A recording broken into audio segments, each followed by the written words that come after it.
has shut me down. No, it's okay. Okay, so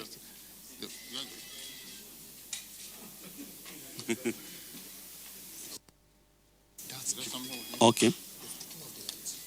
So we can see that. You can't work with the mic until they bring up the power.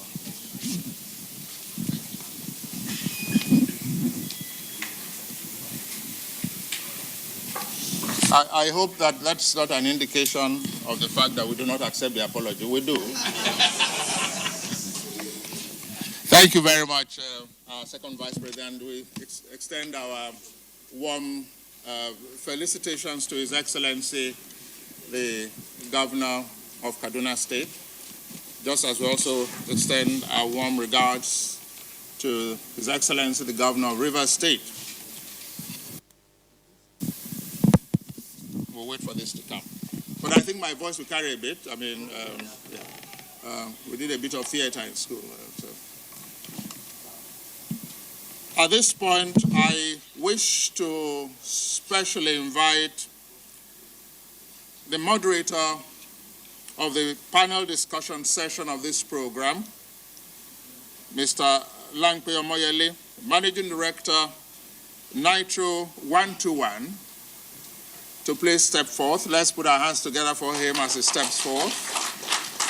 Yes, Mr. Lankpe. No, he comes first, and then we'll give you the microphone. Okay, so they're back. We want to believe that it's better that you are at home because you'll be playing host to them. So we do not find the house. Can you make it? Oh, you want to? All right, thank you. Where is the spot for you? Is it at the center? I think. Oh, the other end. Okay, sir. Please, let's put our hands together. Sorry, son. Yeah. Please, let's put our hands together for Mr. Lankpe Omoyele, a marketing communication expert, who will be taking us on the discussion session in a moment. Permit me to invite the discussants one after the other. We had met them briefly before now, and before we also invite specially our keynote speaker, who will set the ball rolling, I want to believe. Professor John Otaigbe, let's put our hands together for him. He obtained his PhD degree in 1984 and is currently a professor of polymer chemistry with the Department of Pure and Industrial Chemistry at the University. Let's welcome Mrs. Nkechi Alobalogun, gifted strategist with intuitive creative abilities. She is an in-demand industry facilitator, motivational speaker, and mentor.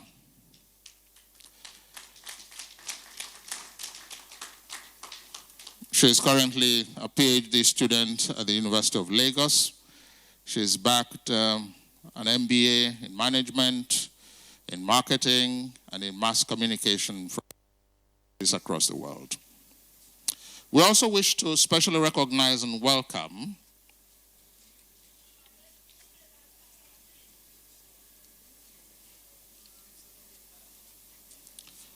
Mr. Olufemi Awoyemi, founder and CEO of ProShare Nigeria Limited, Nigeria's foremost financial information hub. Please, let's put our hands together for him. A multi-award winner. He won the 2018 FinTech Service Award, among many others. We welcome you, sir. Permit me to also welcome Professor Beriswa Fortune-Wine. Let's put our hands together for him.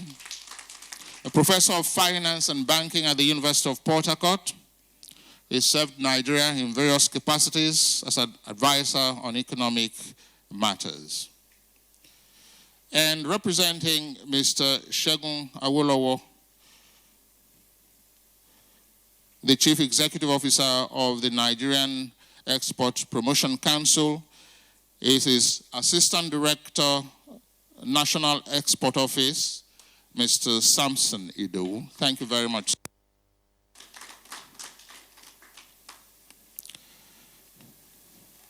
And now for our guest speaker.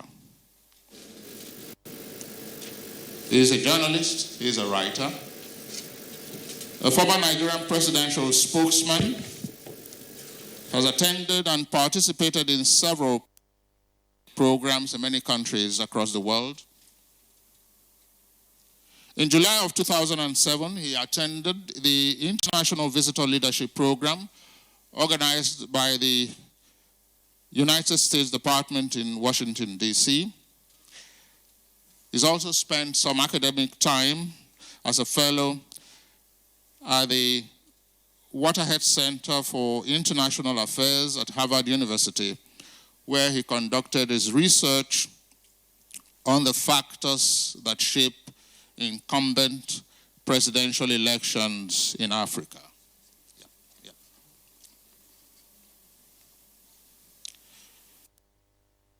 Married with children, he is currently chairman of This Day editorial board.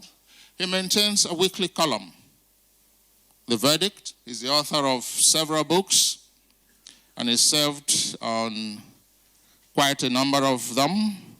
I think yesterday he told me he released one again in December last year. I think it has to do with migration and all that. He has promised that he'll give me a copy when we get back to Abuja. Please, let's welcome Mr. Segun Adeniyi.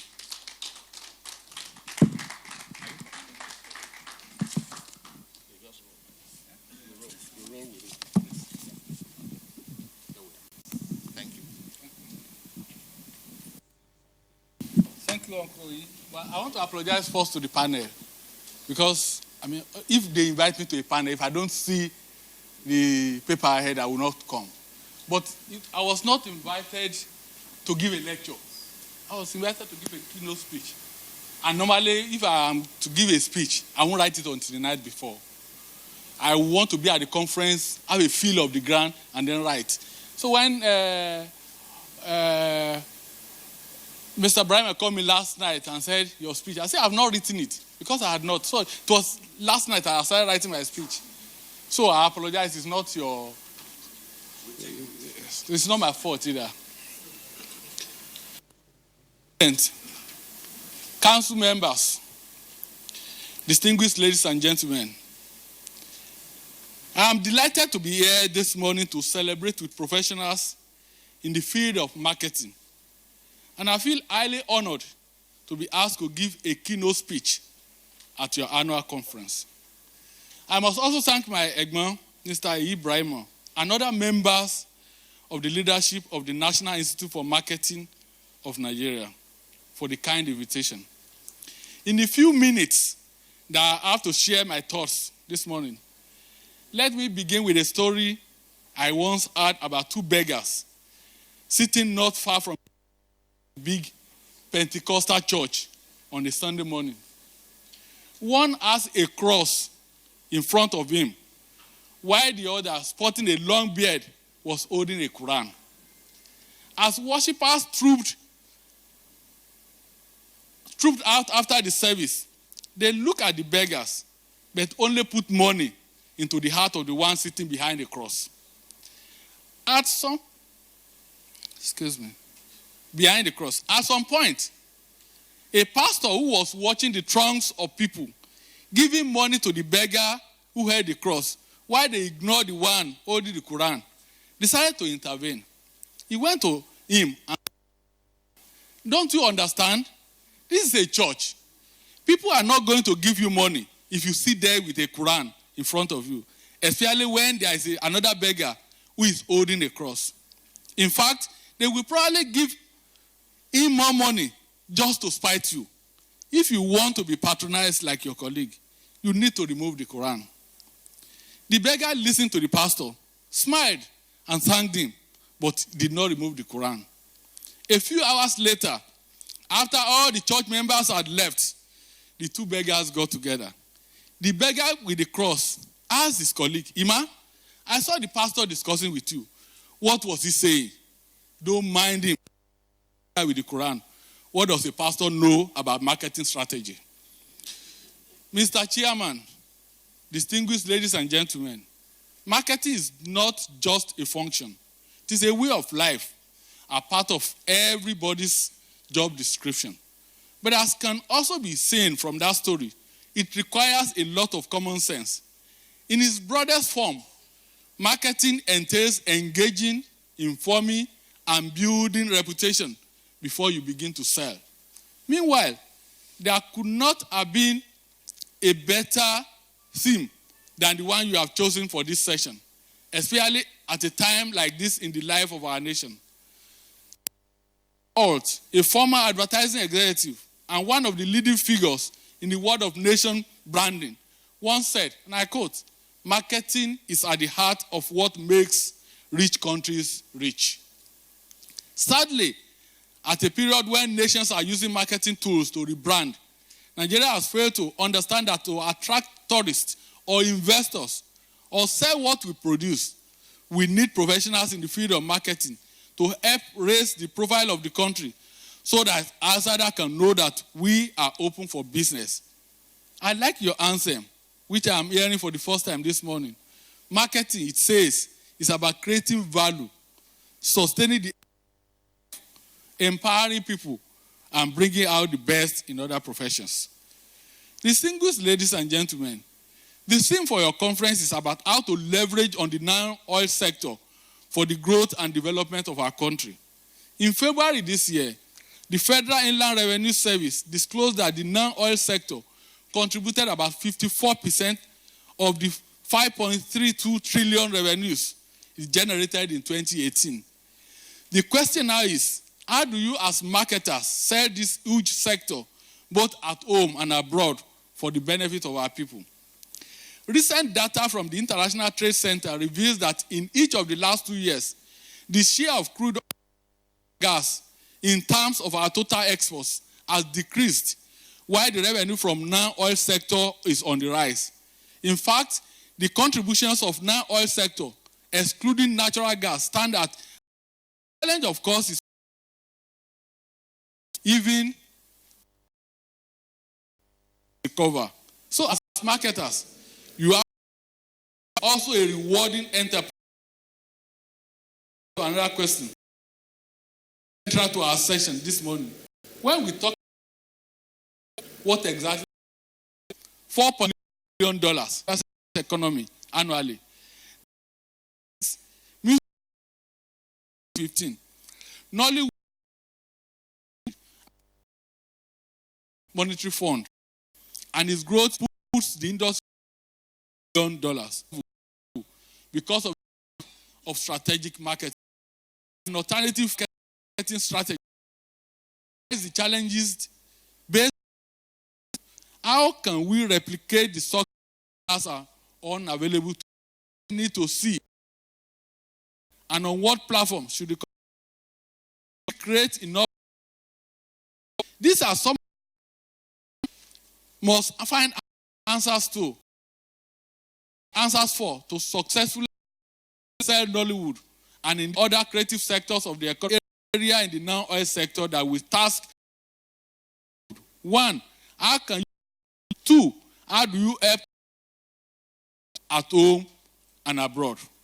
From all available figures, the main now, for instance, the value of $300 annually, while within the oil seats, that's the Nigerian Bureau, for instance, 26.65 billion, 6.3 billion from cocoa, 5.5 billion from soya beans, synthetic alternative, non-comparative advantage, high quality. This area where professionals in the field of our people. The European Union, several products, mellow palm oil, because I've been troubling our mom that she wanted palm oil. So on my way to Beijing, under the revalidated African Opportunity Act, is here to take full advantage of the scheme. Programs to change us in this room. Let me remind it. Marketers of the but they cannot buy. Nigeria must set audience can provide. That also means you must know the specific needs and preferences of different countries, as well as the products that are on offers in ours, before you can serve as that connecting link to create value and in the process also make money. In the world that we live in today, successful countries like successful people are becoming market-driven. The challenge, however, is that with technology, the old approach to marketing has given way, and now almost everybody is their own marketer, selling either their work or themselves. Therefore, given how fast the landscape has changed, professionals in the field of marketing, if you must be the engine room of value creation for consumer empowerment and the development of society as you envision. Once again, thank you for inviting me to your conference, and good morning.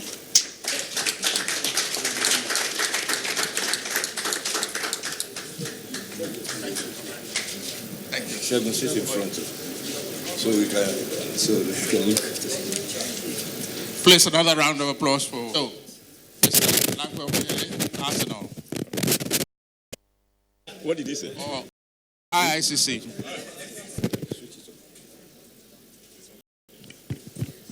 Thank you very much. It's clearly highlighted some of the deficiencies and the challenges that we face with marketing. The point he has had is to highlight certain of the non-oil sector. A woman who had given birth, her husband was trying to get her to give birth to that Africans were Nigerian. Of any Thank you. We talk about the place communication. The beginning point is to have products. So I think that's a key point that the non-oil services that that can be provided to address some of these issues about product quality. And when we talk about product quality, I also include the service industry to this. So how we can raise the standards of quality? Thank you. Thank you, Mr. Moderator. First of all, I want to thank marketing personnel for inviting me to this conference. And I think I'm the real link in this panel of discussants because I'm a scientist. Every other person here is either an accountant, banking and finance official, public relations person. So instead of me being the odd man out, I'm actually the right link in this, and I want to thank all of you. Now then, first of all, before I go right to the question that you just asked, I like to say, when you talk about marketing, according to your dictum, that no one knows markets like marketing. Before you talk about marketing, the question I want to ask, is Nigeria a brand? My answer is yes. Is it a good brand? That is a hypothetical question. I don't want anybody to answer that because I'm not going to answer that either. Now, does a good product need marketing? I also think the answer is yes. Does a good product self-market?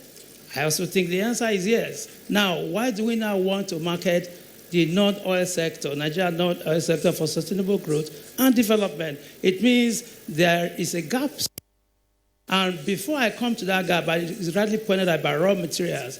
Once something is a raw material and you do not process it to add value, it means that you have actually done nothing in the real sense of it. And I would actually think that if you don't have resources, you are better, because once you have resources, you don't become resourceful.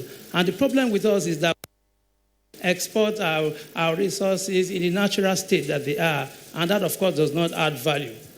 Coming directly to your question, if people talk about products, packaging, processes, I look at all of these as secondary to me. The main important aspect that we must always emphasize is the human resource. I think human resource is the greatest resource that we should all have on. Because whatever you have in the sea, underneath the earth, above the earth, whether they become products of good quality, whether they are processes, without the human resource, there is no value added to any of those things.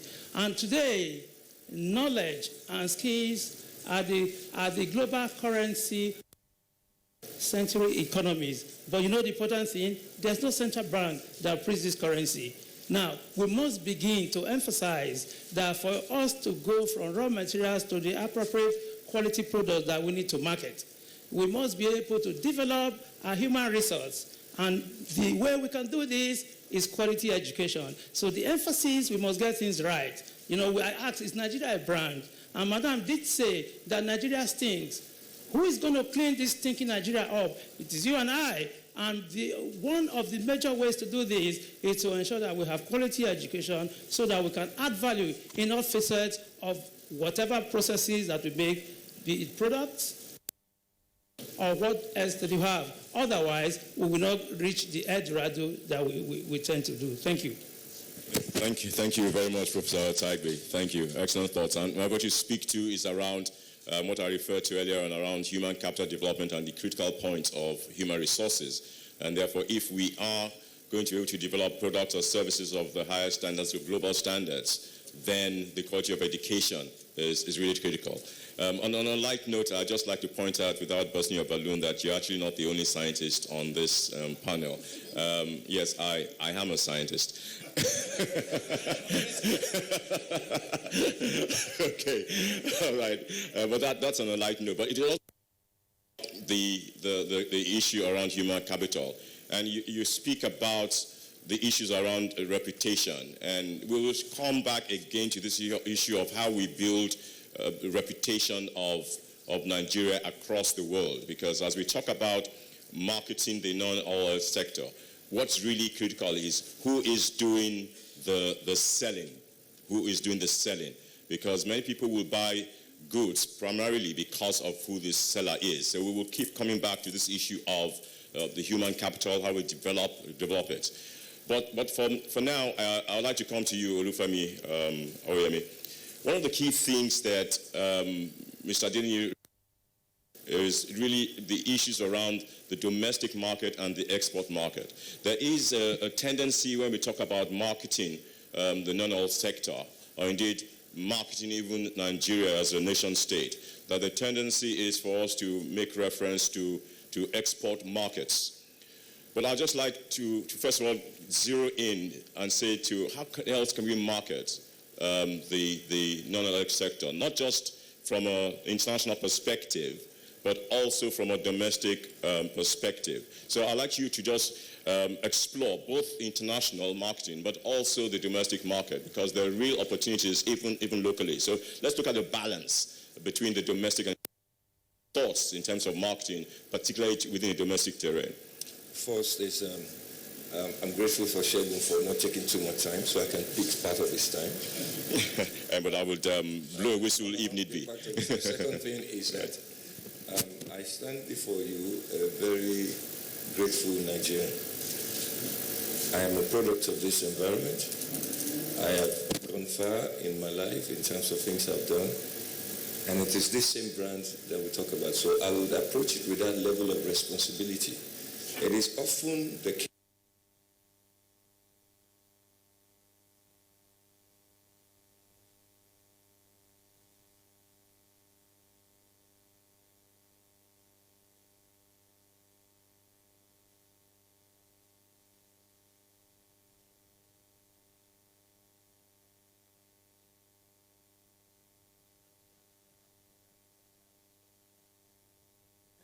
One day as I did dab, they go.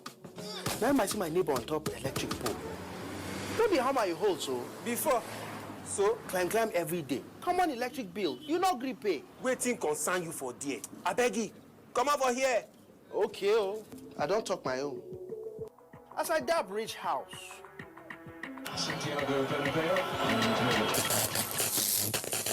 Yay! Fire! Fire! My brand new flat screen. Hold up.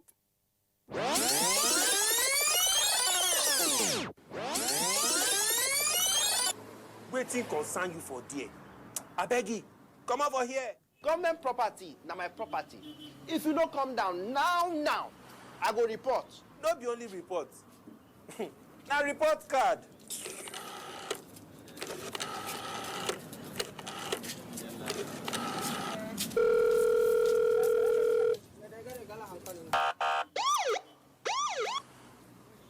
Dab dab dab dab dab dab dab dab dab dab dab dab dab dab. Yes.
Welcome to Abuja, the place that unites Nigeria. Along a flyway, seasonally, birds migrate often north and south between breeding and wintering grounds. Many species migrate, and these occur naturally on one hand, even though out of necessity compelled by other environmental factors on the other hand.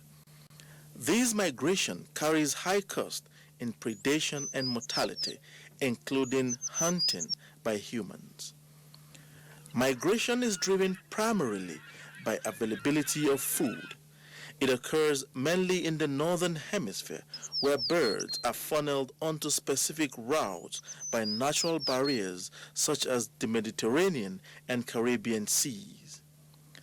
Migration dates back to about 3,000 years. Every year, they are still within the same subject zone, which is subject to global competitive advantage. They trend in the same price pattern.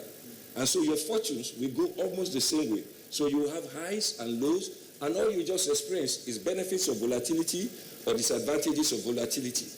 What most countries do is to track the true essence of their balance sheet. Balance, which is basically what you see, this your oil and non-oil argument, or what you call your current account balances, which is basically in your remittances, or better still, what you call your people advantage. Let me give you another data. I took time to write it down. Japan, for example. Japan has no precious metal reserve, no crude petroleum deposits, and no cash crop. But the economy has a GDP of 4.8 trillion, 10 times that of Nigeria, with a population of 127 million. Let us stay away from Japan. Let us come down home. Rwanda has no major resource whatsoever, but then it's built its economy. It will shock you to know that that thing which you call, what is it exactly? The digital map as a mobile location device, which you see, was actually designed and developed by a Nigerian outside this country. That product which you see, Uber, the application was first designed by a Nigerian outside this country. The real focus, when you want to focus on non-oil in a serious argument, is to stop using the word non-oil and to look at your resource advantage, which is entirely around two things: people and the competitive advantage which people can deliver. And you see that. The NIMN actually presented to me that they understood this when they included in the list of their honorary a gentleman by the name Innocent Idibia, Two-Face. That gives you a descriptive term of who Nigeria is and what your advantages are. He is not a perfect human being. He didn't get it right. He didn't have all the right advantages when he was beginning. But he has done far much more, that he, through himself, created an ecosystem around himself. You see them all around you. And so let me pause here for now. Thank you. So thanks, Olufemi. And I would still want to, I'm going to give you 30 seconds to build on the comments you've just made to answer, therefore, the domestic. Because riding on the Two-Face example, before Two-Face became an international brand, he built the brand domestically.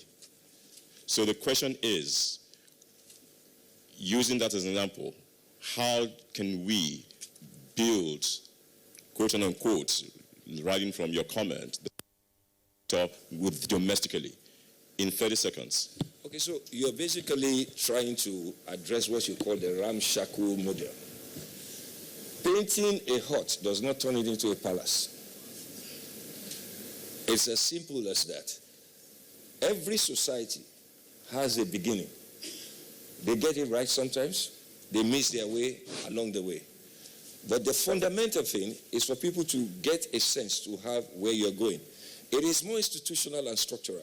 For me, you can look at one of my favorite themes is that in the Nigerian constitution, which is the foundation of development, you find non-justiciable clauses all around the place, which means you cannot hold anybody accountable or whatever. But in spite of this, societies have been known to advance. And that's why I started with myself. I came from a two-room place and I worked our way up. Shegun is an example. Waziri Adio is an example. Yourself is an example. Most of us are examples. But it's easier to point the fingers and say things are not right. We do understand things are not right. But what you say about Two-Face Idibia is that certain things is the responsibility of government. But here's the thing that happens. Let me use that Two-Face Idibia fully well for you because it's something we've developed fully. Do you not know that the story that you are talking about, Two-Face Idibia and Co., really has nothing to do with that industry? It was actually a decision that was taken around NITEL. Let me explain, let me go back to you. When MTN came to Nigeria, most of you were listening to what? Foreign music, right? Nobody had anything like streaming or whatever. That singular decision to deal with that NITEL problem, to open it up, allowed MTN to come to Nigeria, then they started something.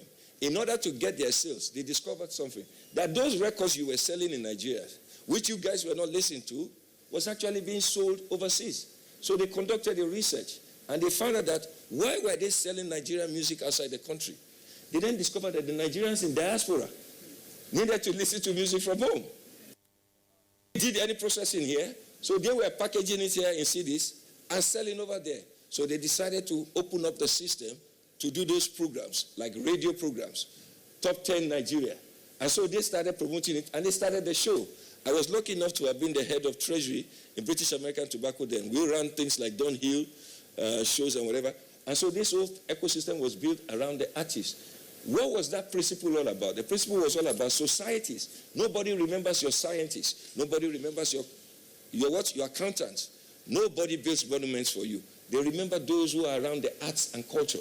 It is that thing that connects a society together. And so we found it in music, we found it in arts, and we found it in the creative.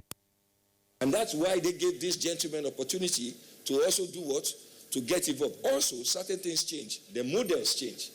Gone were the times when you needed to do record deals. They could get payments from this gentleman directly. They then had endorsements and they had whatever. In all this, if you were to break it down, I'm sorry I passed your 10 seconds. Is that so one second more. If you were to break it down, you can isolate the role of government, you can isolate the role of individuals, but you must never underestimate the role that a society who understands that change is natural, recognizes those future trends, and you have to, government's role was to... Mr. Oye. And two comments that I want to target my out is the strength of instruments. For you will find Nigerian brands in various markets, and Nigerians outside Nigeria will say to you that they still prefer those brands made out of Nigeria, even where the international brands also outside. So there are opportunities that in terms of building those various sectors to also look at which markets are being addressed and what kind of goods or services are developed for those various markets. I'll come to Mr. Samson Idowu finally at the end of this stretch. But let me just seed in the questions that I would like you to consider. Will be around looking at what the government, the NEPC, is doing in terms of developing this non-oil sector and some of the drivers and barriers. So I just want you to begin to reflect on that. I'm going to come to you, Professor Winnie. So you've listened to some of the comments that have been made so far.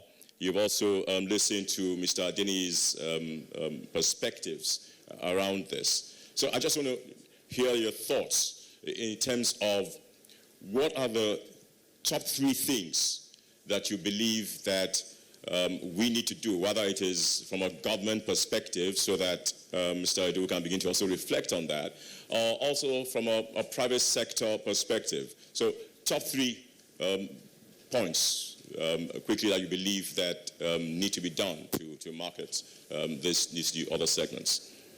Well, thank you. Well, my own intervention comes in this form. Sorry, I'm not a clergy, but I always like to refer to the holy books. Hosea 4:6 says, "My people perish for lack of knowledge."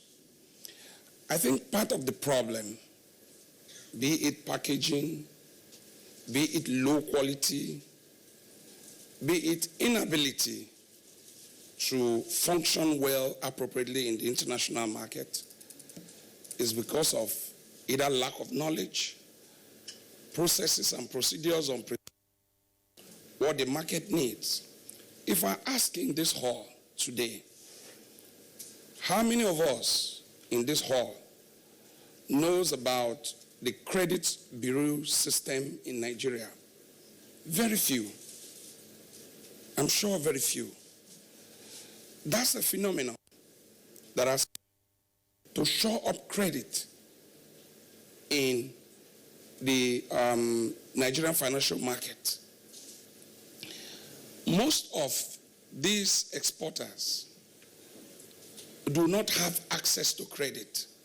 Some of them also do not know what is available for them in the market. So you find low quality products by these exporters because they begin to cut corners in order to meet up. Yes, you will say it does not meet international standards, but do they have complete knowledge of their local financial system to access credit at the right rate? World Bank statistics has it that because of the credit bureau system, access to credit by small business enterprises, access to credit had grown from 29% to 45%. In a particular country, I think Uruguay, access to credit grew from 19,000 to about 219,000. That is what credit can do. Most of our businessmen do not have access to credit or knowledge that these are the essentials that they need to meet up. That's one. The second thing is with respect to government intervention. Out of the 34 export processing zones that we have in the country, barely 14 is functioning today. What is happening to the rest? That is where government needs to come in. What is happening to the railway system? We don't want to talk about the roads because most of these commodities could be ferried through the rail. Section 29 of the 1955 Act, Railway Act, has been a major disincentive for private investors to partake in our rail system. Yet our government still pumping money into that moribund sector, what I call inefficiency, because we do not have enough to put in.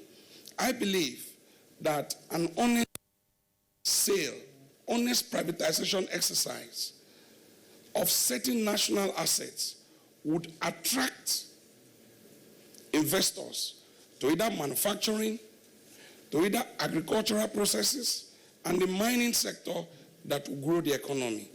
What is happening to our Jakarta Steel? We're all paying lip service to it.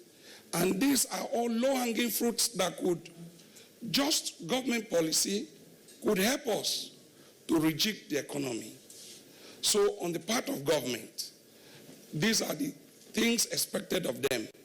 Then finally, we as individuals, coming from the angle matter, permit me to use this word, we should stop to badmouth ourselves. Because when you find responsible government officials going abroad and saying, we are den of thieves, who will invest in you? Nobody will. That's scary. So, we can tell ourselves the truth at home, but we sell our brand outside. So, the image we give, nobody goes out to tell the public that my father weed on the bed last night. Nobody does that. You try to clean him up, to package and put so there must be packaging. Okay. I'll rest my case for now. All right, thank you. Thank you, Professor, for that. So clearly, one of the key messages you're sending is we should accentuate the positives. Every brand has its challenges, but highlight what the strengths are while you address what the weaknesses might be. So thank you for that. So I'd like to come to Mr. Samson Ido. And then clearly we know that the government and Paracetal is doing a lot of work in terms of driving exports across. Would you like to share with us some of the things that you're currently doing to grow the non-oil sector, and with specific examples? And what are some of the drivers and perhaps the challenges they're faced, and perhaps people here in the room, the NIMN, can support in terms of addressing some of those challenges? Thank you very much. Thank you very much. Let me apologize on behalf of my Chief Executive Director, Mr. Seba Awolowo. He personally could not make it here due to exigencies of work, but I'm sure he'll give you another opportunity to present his case personally. However, going back to the issue that you have just raised, NEPC is one of the agencies charged with the responsibility of driving non-oil exports in Nigeria. There are quite a number of other agencies. Prof has just mentioned to one of them, NEPSA. What we've been trying to do in NEPC is try to bring together all these agencies and try to see how we can make them to drive the process. We have as our vision making Nigeria a marketplace for Nigerian goods and services. That's our vision. Make Nigeria, a marketplace for our goods and services. There are so many things. And some of them have been identified. We have unique product, quality products. That is critical. So it means we have to work towards enhancing our product. And we're talking about products. The emphasis over the year has always been on primary products. And that's why the challenges comes in. Primary products, the way they are mostly not regulated or poorly regulated. And who are the regulatory agencies in this respect? You have the custom, you have agricultural quarantine. So what we are doing in the respect of products is to see how to promote value addition of some of these products. We have done some bits on sesame seed.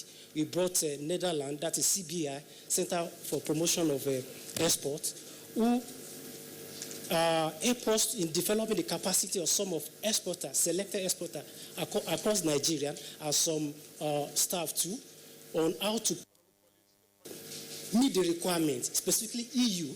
The assumption is that we're able to meet EU market requirements. Of course, we're able to meet, because it's about the stringent market in the whole world. If we're able to penetrate EU market, we're able to penetrate other markets. So we have brought in Center for Promotion of Export, the Netherlands, helping us to promote and enhance the capacity of local producers of sesame seed, particularly. We've done that also for cashew as well as cocoa. Now, apart from products, this export itself requires a lot of capacity, competence across board. And in doing this, it's not overnight. Unfortunately, most of our non-formal exporters, there are a lot of non-formal exporters, those who are not registered, they just pack their, I'm sorry to say, carry their products. Maybe if you have opportunity to be at the airport by 9 p.m. at night, you see them at cargo, carry the airport, briefcase exporter, the ugu, the stockfish and all those things, without following any regulation, without doing any due process.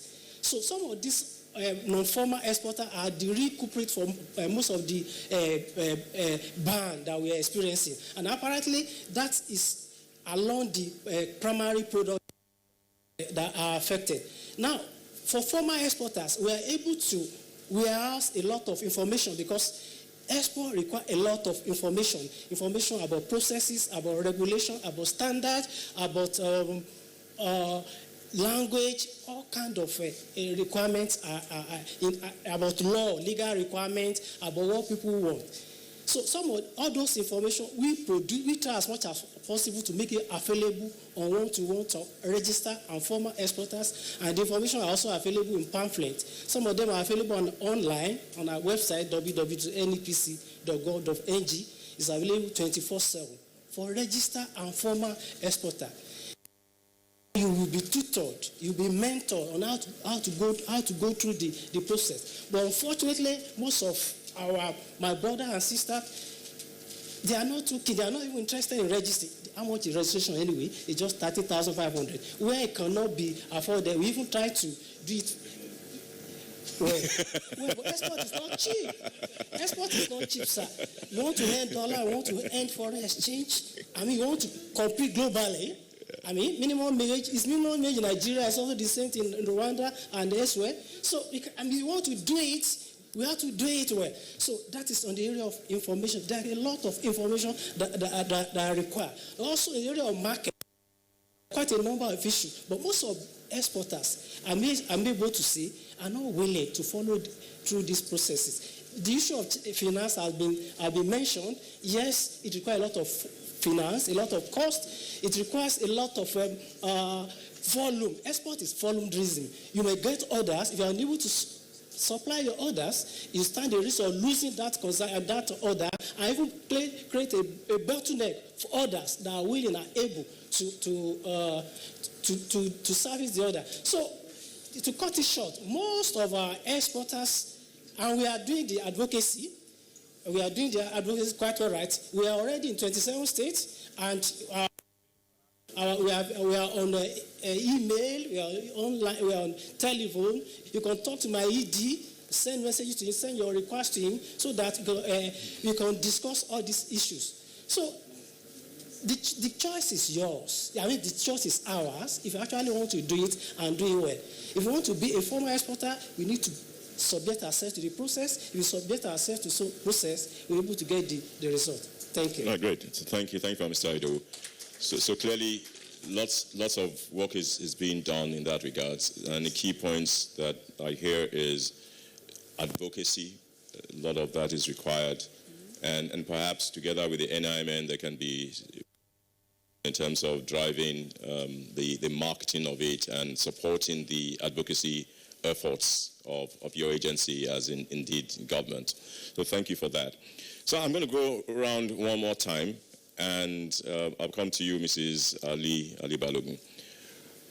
Two key areas where Nigeria thrives is around fashion and food. We've talked about the creative sector, but let me just highlight the fashion and food segment. And we've made a few comments around value addition.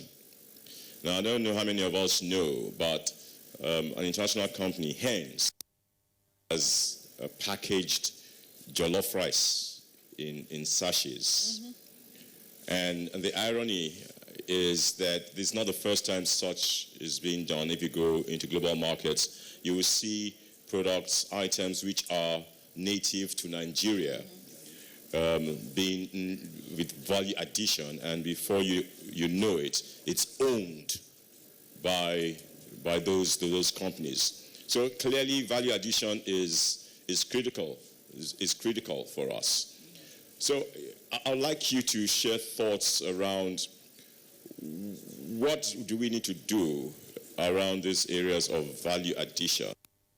And I'd like you to link it with the aspect within the domestic markets, because I still come back to this issue of domestic, because if you're going to grow, you really must look at how do you develop within your domestic market, and in fact use, if you will, Nigerians to be your chief marketers across the world.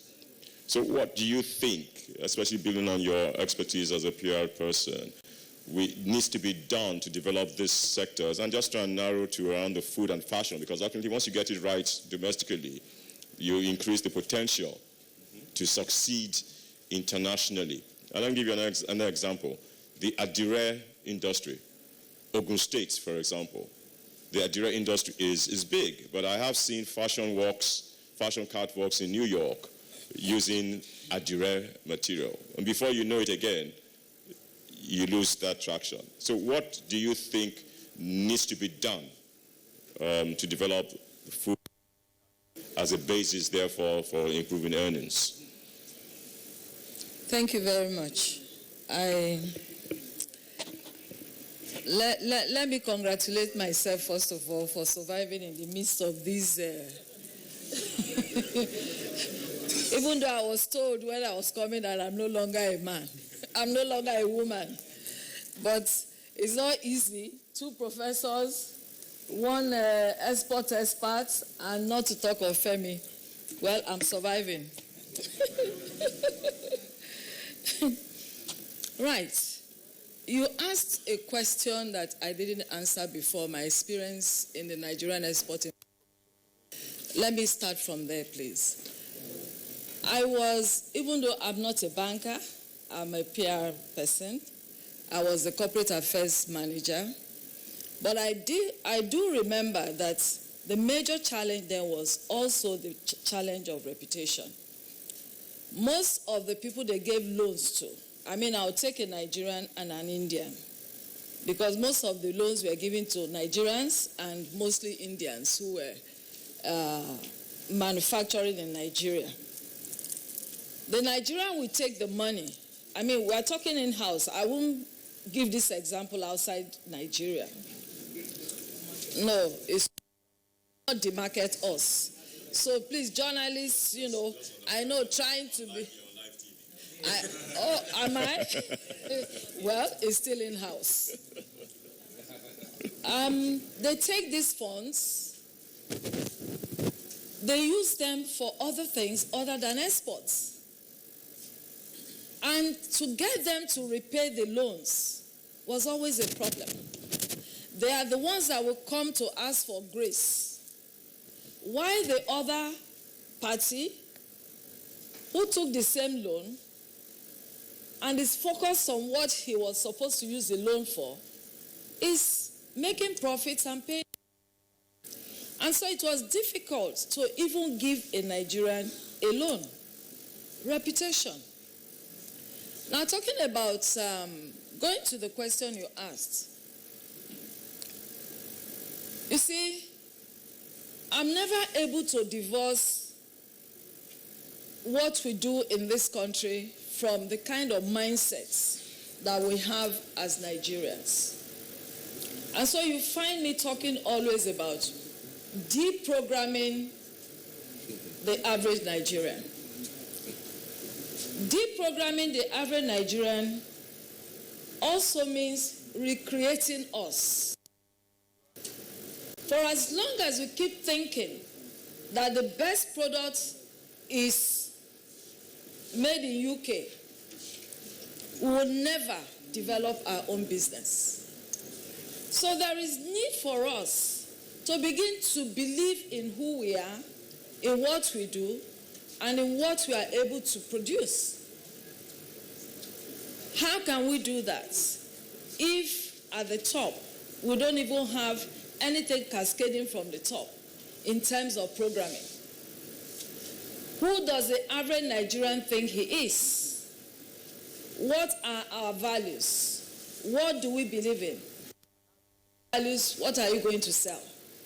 If I need to validate who I am all the time by what I get from the foreign countries, then I don't have anything. Which means that we must necessarily begin to create a new value chain. I'll give you an example. I don't know how many of us know Osun State. Okay, in Osun we have Osun Akara. Akara Osun, okay, let me. Akara Osun. Okay. Dodo Ikiri. So everybody knows it. And we have those two products. All we need is one technologist coming to redesign these two products, repackage it for export, and then voila, we have a new value chain. If we succeed, we hype it, then the marketer comes in, and then we can create some, what do you call it? Franchises, yes. Yeah. Is that not how the Chinese started? If people can queue on that way, on those roads, looking for Dodo Ikiri and go on, Ikiri, go on. Ikiri. With a lower E. With a lower E, okay, so pronounce that. Dodo Ikiri. Yes. All right. Yes. And Akara Osun, you know? Which means there are people abroad who will gladly go to a particular place to get these products. Just like people were taking our CDs. They are not documented because if you ask me, nobody knew that they were exporting those music in those days.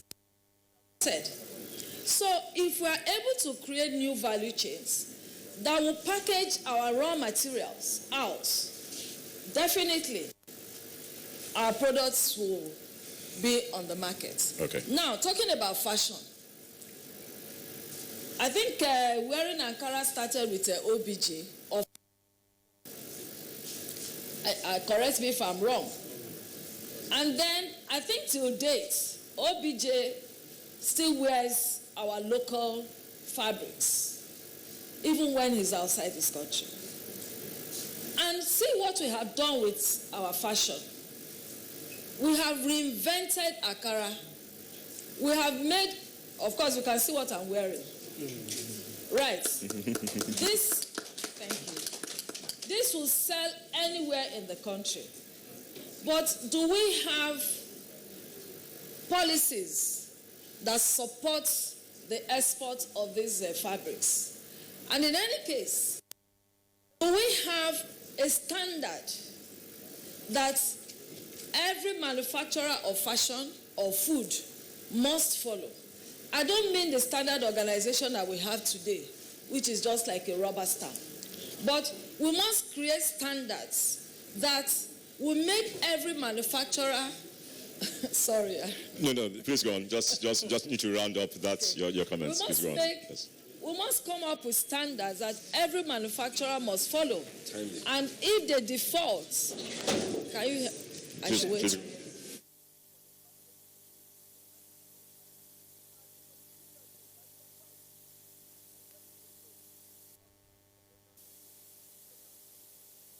Without these good examples, the exporters or manufacturers or whoever wants to carry our goods out of the country will not have what will I call it now? Sorry? Confidence. Yeah, no, not confidence. There must be some values that, look, this is the rules you must follow. These are the policies. These are the guidelines. That's the word I'm looking for. So manufacturers must have guidelines that they must very strictly follow. And when they default, stamps must be taken from them. Thank you. Great. Thank you, Mrs. Alibazu. So we're going to go soon, and I'm going to give each of us 2 minutes to wrap up. And just let us know that this session is global, and we are already marketing our non-oil sector even to places as far as Canada, based on latest reports going on.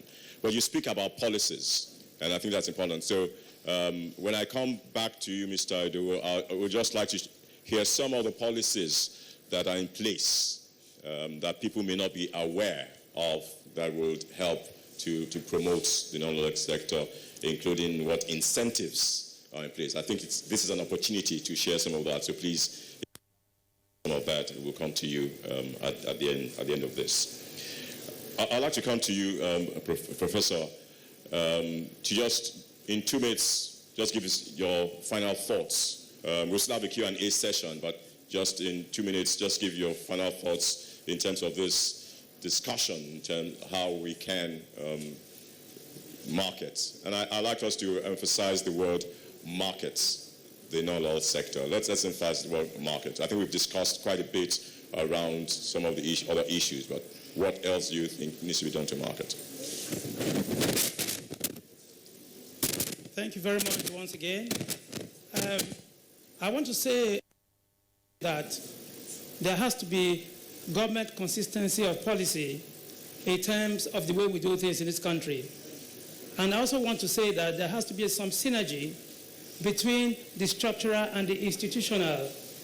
My dear friend did say just now that if you wanted to compartmentalize the institution as well as the structural, you would begin to find certain reasons why things are not working well. But there has to be a synergy, because if there is a disconnect between the structural and the institutional, of course, you miss the point. Now, you cannot market. You cannot market when you don't have the basic norms of how society is managed. You must be able to redefine who you are as a nation. And in order to do that, has a very strong group to play in this. And in doing this, apart from consistency of policy, there must be incentives that should be provided by government. And these incentives should include, but not limited to, encouraging persons or investors who want to come here to be able to produce things for our local market as well as our international market. You have to have the proper infrastructure in place. You need to be able to encourage the technopreneurs, agripreneurs, and all the entrepreneurs that you have in your midst. And my understanding of the exportation of commodities is the fact that we want to earn foreign exchange. What it is just now is that the foreign exchange that we earn today is mainly from crude oil. That's why I think this seminar or this conference is about the marketing in non-oil sector of the Nigerian economy. Now, to do this, we must understand the fact that all the countries that are successful in the world, the first 10 industrialized nations of the world, are able to feed themselves. They feed their population. So we cannot begin to emphasize only on exportation when we need to do the right thing here to be able to take care of ourselves. So, as I said, there must be quality added domestically before you begin to think of exportation. Now, coming from Edo State, everybody seems to have given one particular example or the other. You do know, of course, that when they talk about the great China, the Chinese war, you think that is the greatest thing that's happened to the world. But that is not the real thing. If you think of the Benin Moat, that is actually the longest thing that you can have in the world. But that also can be a basis of tourism, and we can earn a lot of foreign exchange from that. But we seem to first of all, disconnect ourselves from the things that are around us. We tend to think that it is when you focus on products and processes that are international that you earn foreign exchange. Exportation is good, but you must be able to do it within the mix of what you have, and we must not relegate that. Thank you. Fantastic, great points. Thank you very much, Professor Baigwe. I think it comes back against the issue of domestic. When we from, I believe, the airport yesterday, we had, some of us on this panel had a conversation about the fact that tourism-wise, there are many places in Nigeria that many of us within Nigeria are unaware of, not to talk about even visiting. So there's a lot of work to be done from a domestic tourism perspective, which requires marketing to be done. And so using that as a metaphor for various where the real opportunities are. Olufemi Awoyemi earlier on spoke about Rwanda, gave Rwanda as an example. And really, what does Rwanda export? Most of what Rwanda and the growth of Rwanda is based on foreign direct investment of people coming into the country. And a lot of it speaks to the issues around human capital development. Rwanda is building itself as a technological hub for that region.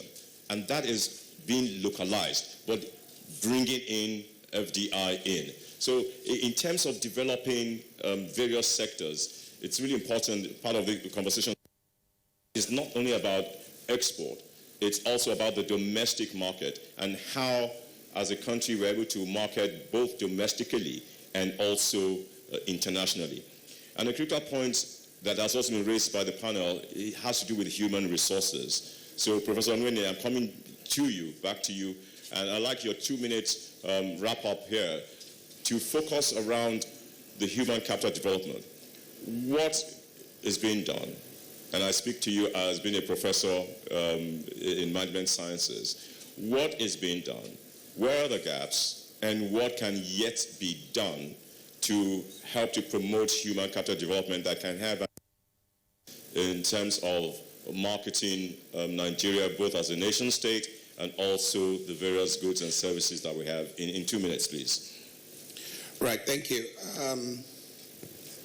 First, I would like to talk about the complete liturgy on the part of the federating units. That's the 36 states. The states of the federation have completely left the issue of packaging Nigeria to the center. And that is not good enough. They are running policies, some of which are counterproductive to that of the state. With respect to training and retraining, I must commend both the present and previous governments in this country. They've made some efforts at trying to either rebrand the country, repackage the country, retrain personnel needed in the various areas of either export business and other forms of business. Government on their part have made concerted effort. I think it's this present government that in 2017 signed up on the credit bureau system that we talked about, which has been on since 2008, which, to my mind, will to a very large extent help to exporters and even entrepreneurs to have the courage to dare into the areas where they have interest. But more importantly, I will summarize with this adage by my people, that someone suffering from epilepsy, when you are being held, when the fit comes, that the person should also hold himself. As Nigerians, we should, as much as possible, try, when the time comes that government says we should do this, we shouldn't say because, oh, the system is faulty, the system is wrong, because I'm drawing something from what Madam just said. I was in charge of giving out loans to what they considered poor people here in the state. I was chairman of the Family Economic Advancement Program. And a man walked up to me and said, Chairman, please process my papers quickly because I have burial next week so that I can use the money for burial. And this wasn't the idea of the money, of course. People have that kind of orientation. What do you expect? And that's why I said that someone suffering from epilepsy, when the fit comes and you are being held, you also try to conform, hold yourself. So when facilities are provided by government at various in various areas, people should try to conform with the rules, because what the banks are suffering is the problem of non-performing loans that people are not repaying because of our attitude. So, individual attitude. So we should not pay lip service and just complain about government, that government is also not working. As citizens, will go a long way to also support what the government is doing. Thank you. Thank you. But in 30 seconds, can you give some thoughts around human capital development? Well, in terms of human capital development, I think Nigeria is one of the countries with the fastest growing number of educational institutions. And I want to believe that that is a clear sign that there is need to educate the people. And that's why I started with the quote from Hosea 4:6, that the people perish for lack of knowledge. I think as a people, we understand that knowledge-driven economy is the right way to go in the 21st century. Great. So it's clear that developing human capital, the knowledge economy, is critical for this completeness, for the growth that we're talking about. Many of us might remember that years ago we had the Technical Aid Corps, and we were as a nation exporting human capital. And it is back to what I started with, that we have the population, we have fairly highly educated population. I mean, that's why when Nigerians go abroad, Nigerians excel. And one of the key ways that you the nation is export the people who would give a positive, and in fact perhaps even begin to help override some of the negatives that we have as a nation. So perhaps it's time again for the government to consider something similar to the Technical Aid Corps, where Nigerians with the required competence go out and support other nations, particularly in Africa. I think that's an area that we probably begin to look at as well. So, Mr. Oyemi, I'm going to come to you for your final thoughts in 2 minutes. But as you share your final thoughts, it might be interesting to also hear your thoughts around the special economic zones, the principle and the concept of it, and how this can have a positive impact in building and marketing the non-oil, in quotes, sector, and perhaps running away from some of the controversies around it, but the concept of as part of your 2-minute final thoughts. So you can achieve progress by design or by coincidence.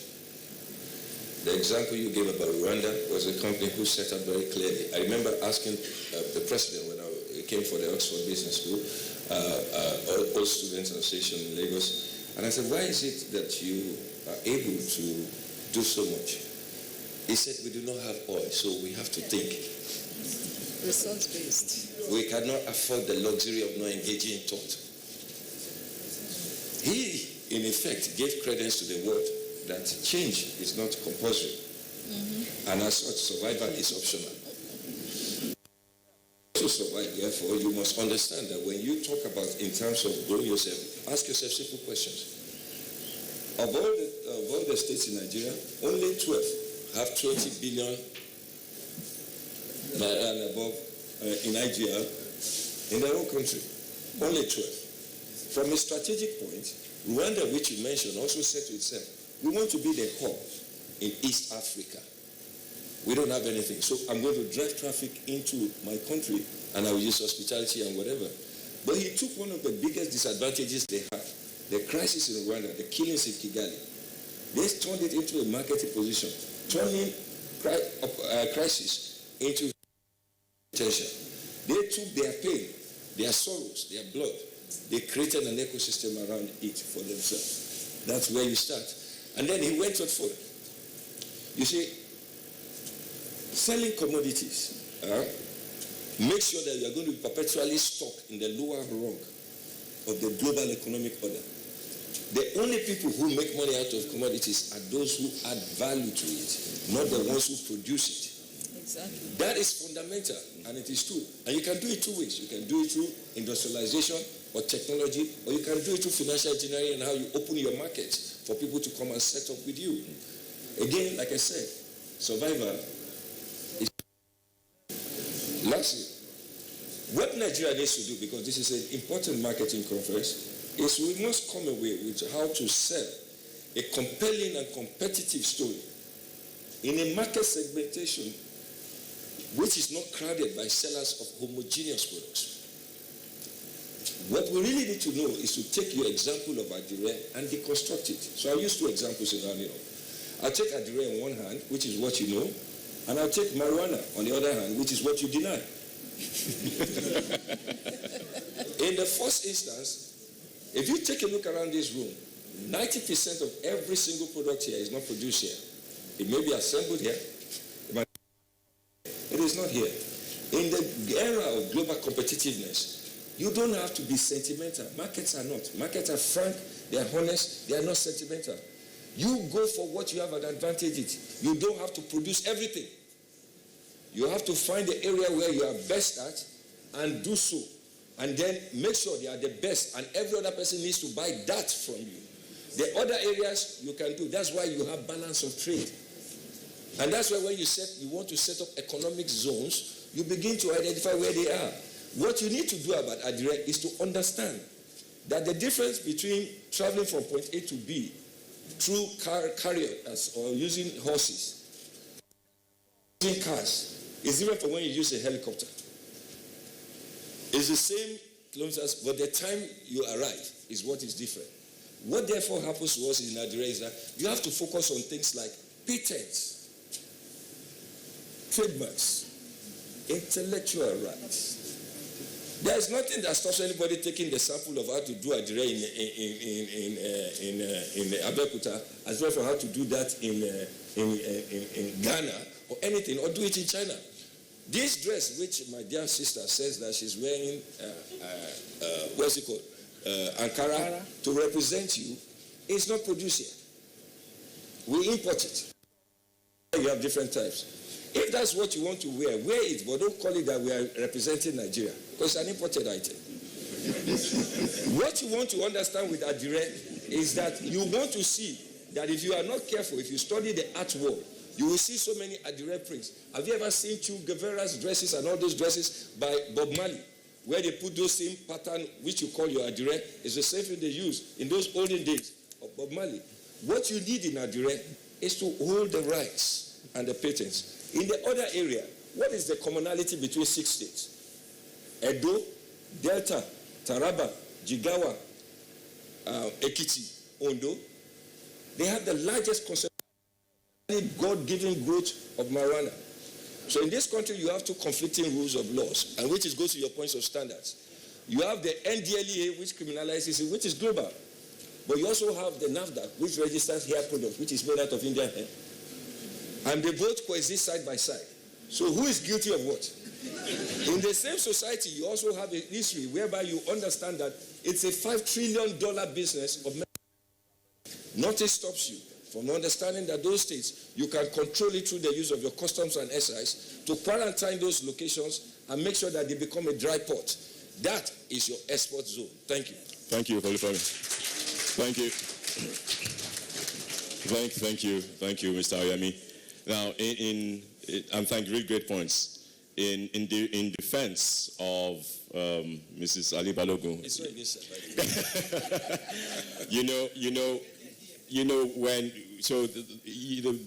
the best chocolates in the world are not made in Nigeria, but the cocoa from Nigeria. And when they make it and they brand it and they sell back to us, they say that the best chocolates are made in the UK.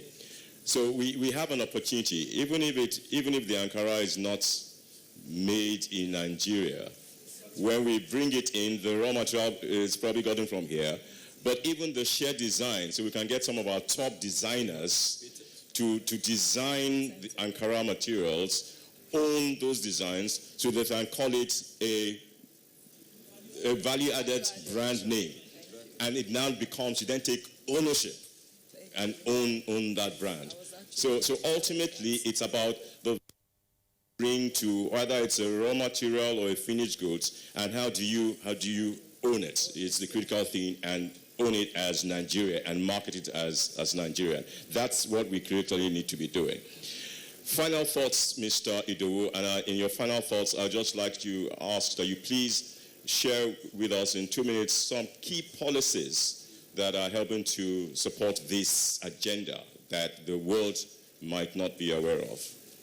Thank you very much. One of the policies that the Council is trying to promote is that of zero economy, and that has been integrated into economic growth plan. By that, we are trying to say that in oil will dry up, and even the price itself is no longer competitive. So we need to do something about our non-oil opportunities, and that has been adopted, incorporated into economic growth plan document. And in addition to that, as a driver of a zero plan, we also have one state, one product. We are appealing to our state government. Look, we have areas where we have comparative advantages. Can we work together and see how we can develop? Pick one product first. Develop it onto a point that we want. Then answer, allow the people that know how to do the trading, exportation to continue the process. Then we move on to another product that is also in place, and we have a national committee on export promotion that is also championing that together with my agency. In terms of incentive, in order to support promotion of incentive, of value addition, EEG, Export Expansion Grant, is being remodeled, is being reworked to ensure that it's not graduated towards value addition. In other words, if you are not adding value, you are the lowest rank. If you are the quantum of your incentive will be determined on quantity of value addition that you add, and that in a way we're able to cushion the effect of infrastructural deficiency.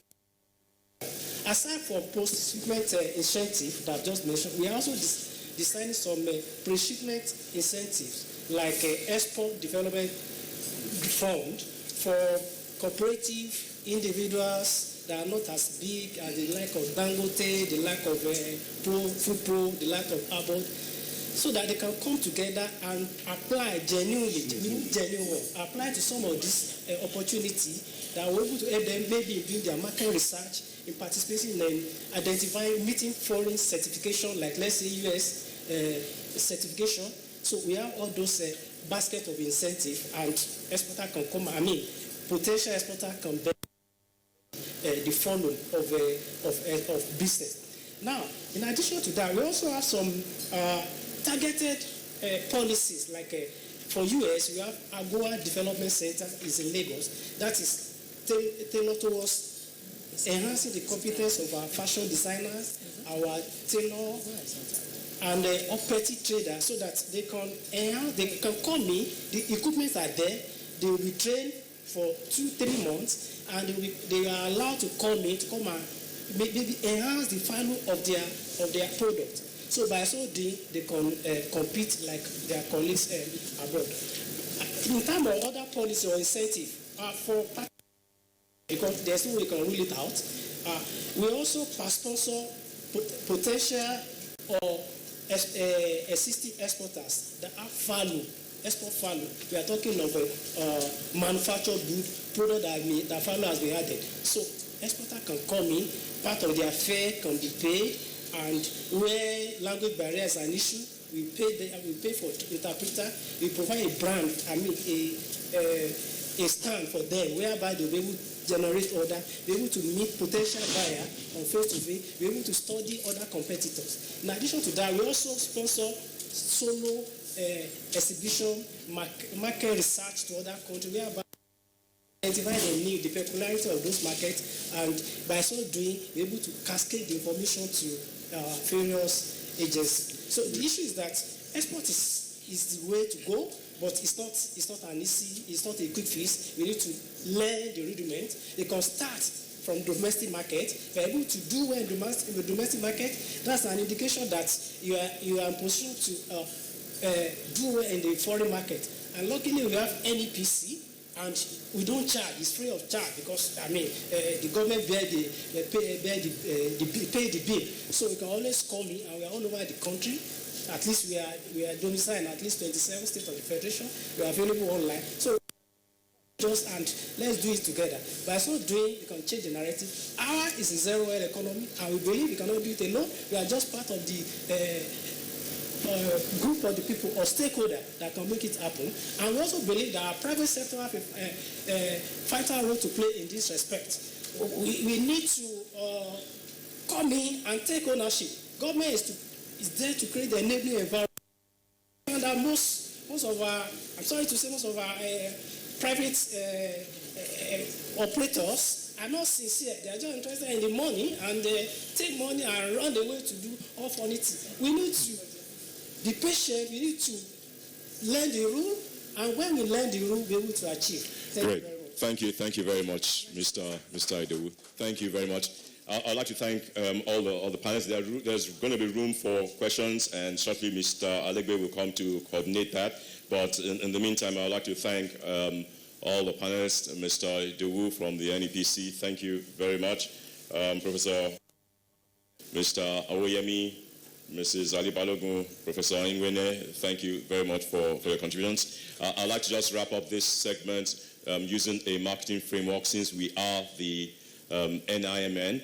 A lot of the conversations have tied around, first of all, defining who the target market is, whether diaspora and which countries are we going to be targeting, developing product quality, appropriate one, segmenting appropriately, and ultimately about positioning and wanting to know what do we want to stand for as a nation and the kind of products that we develop, what competitive advantages can we drive so that we can be a lot more competitive within the marketplace. So panelists for a very hearty conversation, and I'm sure that there have been useful points that are made, and I invite Mr. Alegbe to come and coordinate the Q&A session, and request that every one of us still remains seated, because some questions may be directed to us. To everyone, thank you very much for your very, very kind attention. Thank you very much. Thank you. Thank you very much. Let's put our hands together for them once more. It's been a very stimulating session, exciting. I do hope we took notes. I also tried to do that. I know that our rapporteur will bring up the rear after now. Meanwhile, would fill some questions.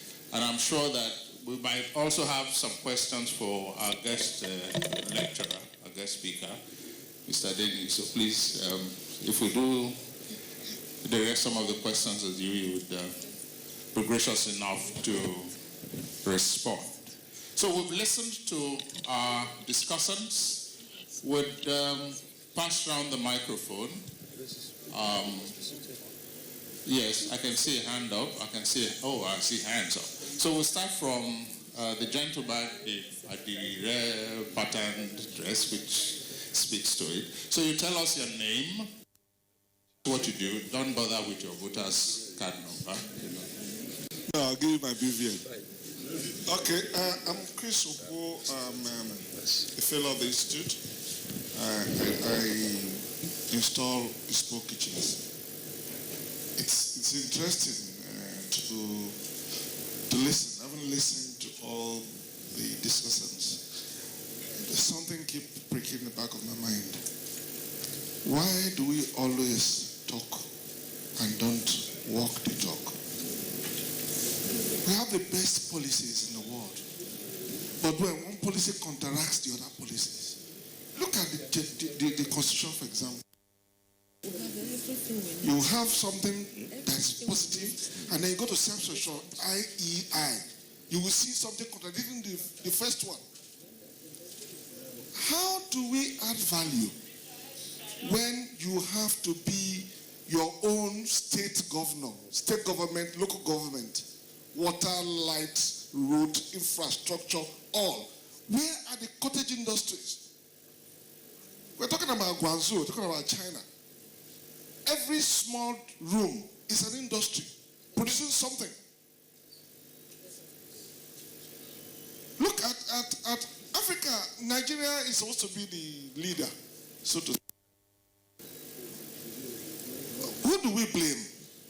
Who did this to us? So my question actually is this. We had NOA, that's National Orientation Agency, sometime, the Jerry Ghana and all these things, the jetting out of Andrew and all that. We've come through a process. And you know what? It's a vicious circle. We are back to where we started from. What we are good at is talking. I don't even know what to ask. You know why? Because no matter where I start from, it will still come back to the same circle. We have no direction.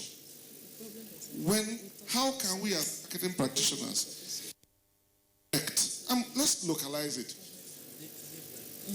I've run brands in the past 30 years, and I watched the brands go down south. When you come with so much vibrancy, you make it grow, and then the next thing is that is the bottom line. Nobody's looking at where we are going to. I've left companies in anger because the owners, the employers, at the point in time, they get tired of your questions and they make you go. You just walk away and go start another brand. So the question is, what is the real thing that we have to do as a country, as a people? Stop it. Thank you. What is it? Because we need to change ourselves. Thank you.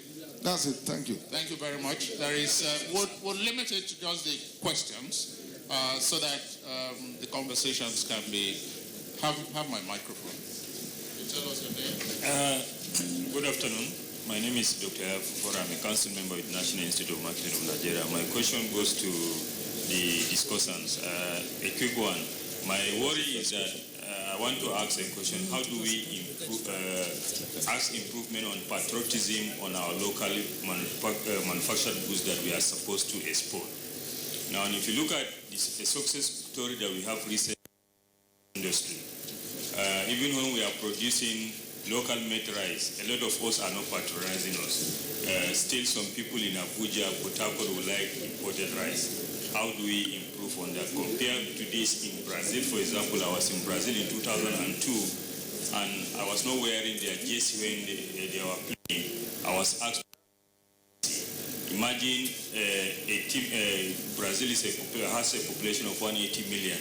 If 10% of 18 million people are wearing jerseys on any day Brazil is playing, with their national jersey, what can this happen improve on their economy? Now, how do we improve patriotism on our local products that we are supposed to export? That's my question. Thank you. Thank you. Yeah? Are you taking the questions? Thank you. Obviously not taking it. Ali Madugu is my name. No. I'm not on the first one. What was the second one? The issues I want to raise, the question I want to ask are two things. One, in promoting non-oil export in Nigeria, where do we put the issue of corruption? I don't know how he wants to coordinate it. Corruption and over-regulations. In terms of export procedure, there are cumbersome procedures from one agency to another, and issue of corruption, because the issue of banning Nigerian products in Europe and other things, if you look at it carefully, it is the issue of corruption and over-regulations. Most of people are ready to give themselves out for procedures, but our procedures are very, very cumbersome. Thank you. Thank you very much. Okay. We'll take one from the other side. The other gentleman right in the front. Yeah, thank you. We'll come back this way. Yeah, I know what to speak. Yeah, we'll see. My name is Babatunde Dawaji. Before I ask my question, I was privy to be closer to the governor in the Southwest. And we talked about embracing marketing. And the response was that marketing should be in the store. I was surprised. And if Nigeria is trying to drive marketing, and the government to create, when we talk about service marketing, we have 3 P's. We have the people, physical evidence, and the processes. Government are not giving us seamless process. In private company, if you want to buy their products, with a click, you can do all this. But there are bottlenecks in government. And if the government is not buying in establishment, there's nothing like marketing. So how do we survive? What role the government want to play in marketing Nigeria if they are not buying into that profession, collaborating with them, getting experts from the professionals to market Nigeria? That's my question. Thank you. Do we survive? Thank you. We'll take two more, one from this end, and I'll take the lady at the back. I love my mother and my wife. Thank you, sir. I am Doris Ngerika from Ignatius Ajo University of Education. My worry is this, the issue of loan. Because the bank loan, we know that there is a lot of people that when they collect bank loan, they don't pay back. But what about the are ready to pay back and ready to follow the steps? As when you give them the loan for the business, they will do the business and pay back. Is there no way that government will set a body or the banks that will follow and monitor if really this person wants to use this loan for business? The business area where you cite your business, is it existing business or you want to start a new one? Is there no way to monitor it so that the good ones that want to really go into business will not be suffering for not getting loan?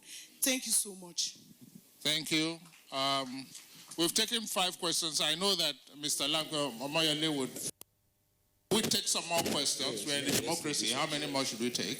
So that we know we are done with the questioning issue. There's a lady right at the back. I'm very biased. Thank you. No, we'll come to you. Don't worry, we'll come.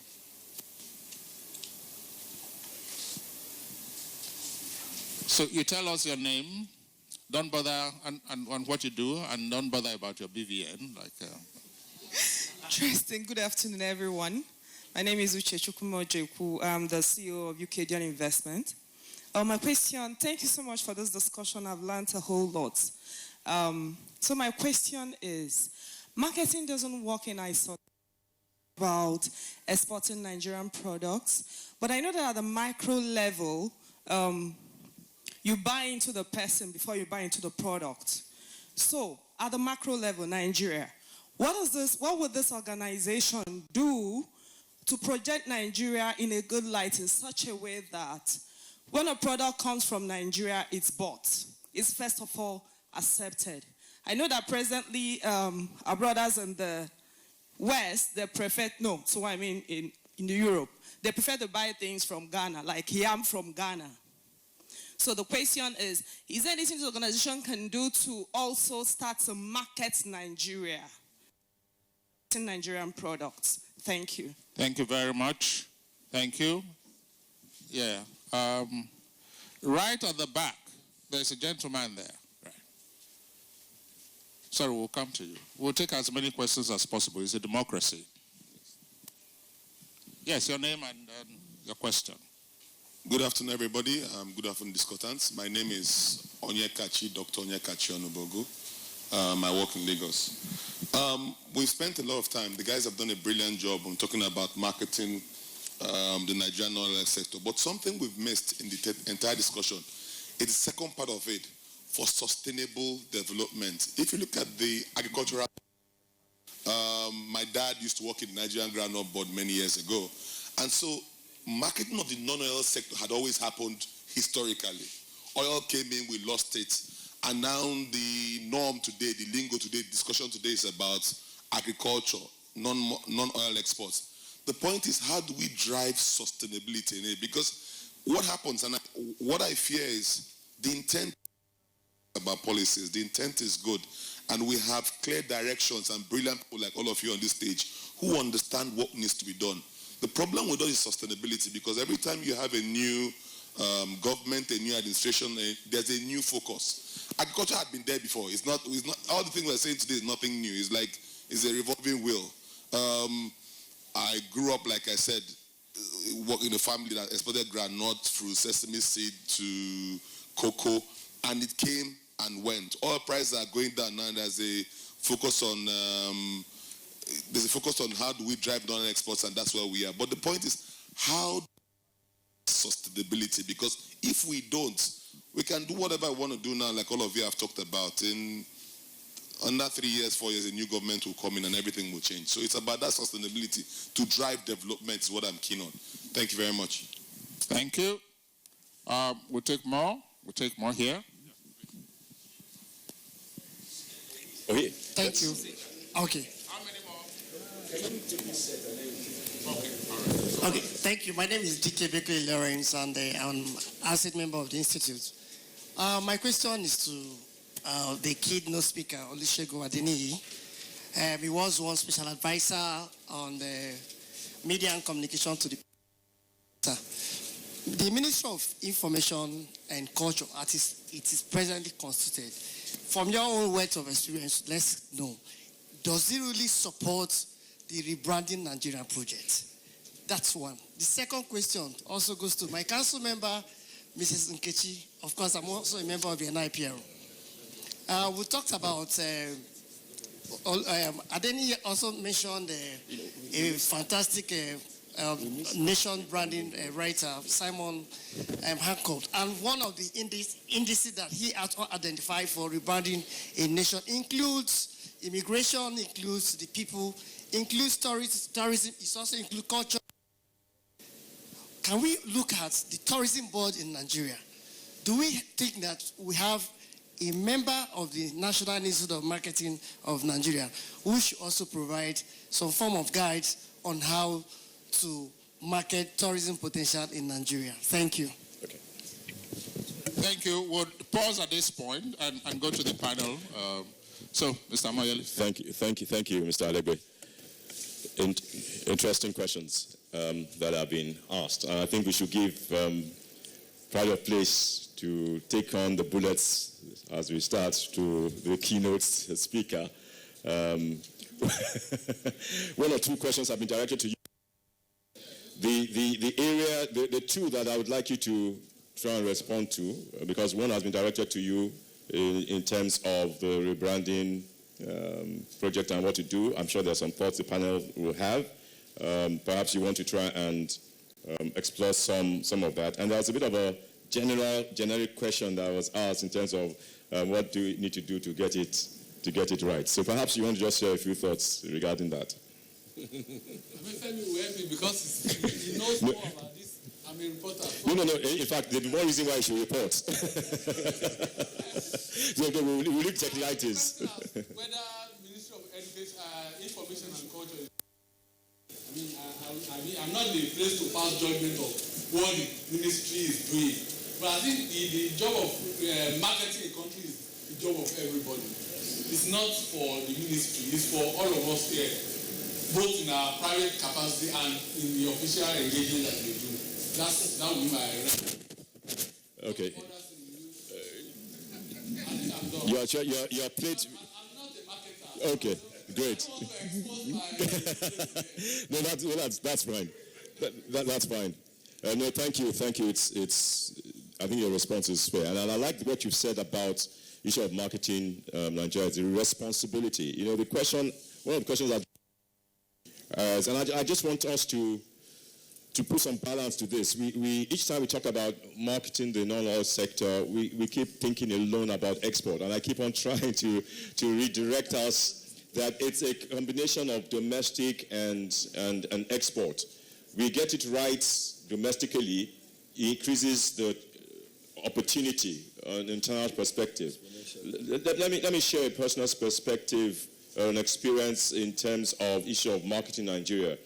I lived in Kenya for a number of years, and one of the first things I had to battle with was the reputation of Nigeria and Nigerians. Three key things that were highlighted. One was the issues around whether you could be trusted as a person being Nigerian. Secondly is the perception of being aggressive. And a third, the perspective of being loud. Those are three key things to battle. And therefore, working for a multinational in another country, I had to battle that. So the issue was try and behave in a different manner to change the reputation, especially about being trustworthy. And if we are going to be able to, first place simple in marketing is you're adding value and trust. Trust is at the center of any successful product. If you cannot earn trust, or at least have that reputation or perception of trust, then there is a challenge. The government can do certain things, but ultimately it is about each of us as Nigerians and the interactions that we have that will ensure that the reputation of Nigeria is repaired.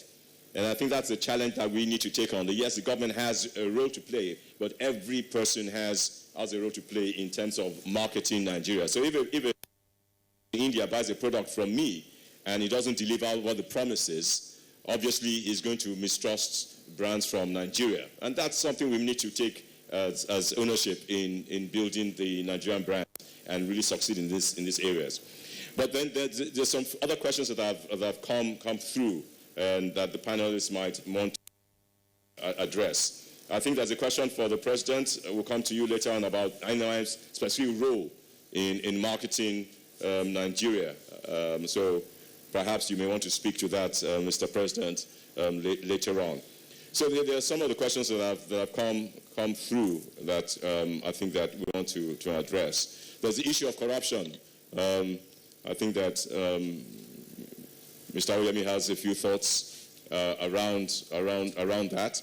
There's also a question around how do we improve products on the local product basis. Any of the panelists that may want to address that may also jump on that. And also if there are any other thoughts around driving different sectors. So who wants to jump on the first question? Right, so let's start with ladies. Yeah. Well, I think I want to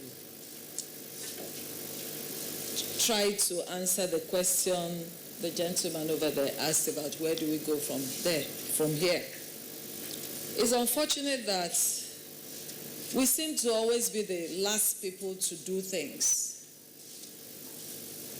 I think today people are actually talking about resource-based economy. Moving away, knowledge-based economy, moving-based economy, because obviously we have failed in that aspect. If we look at knowledge-based economy, we have all it takes to create value and add value. We have human capital.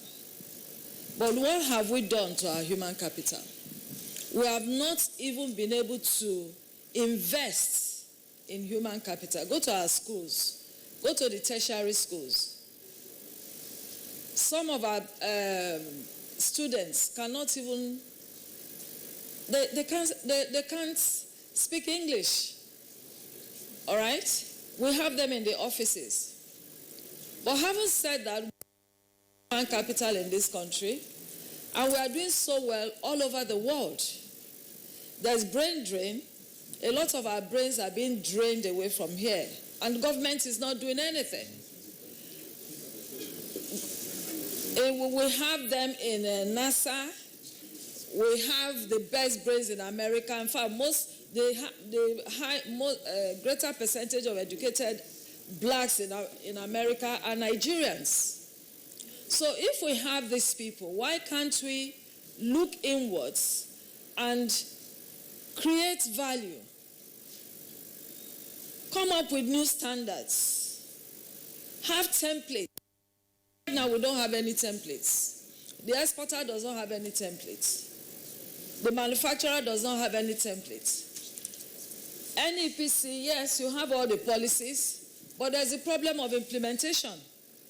There's also the problem of the fact that your functions are overlapping with other agencies.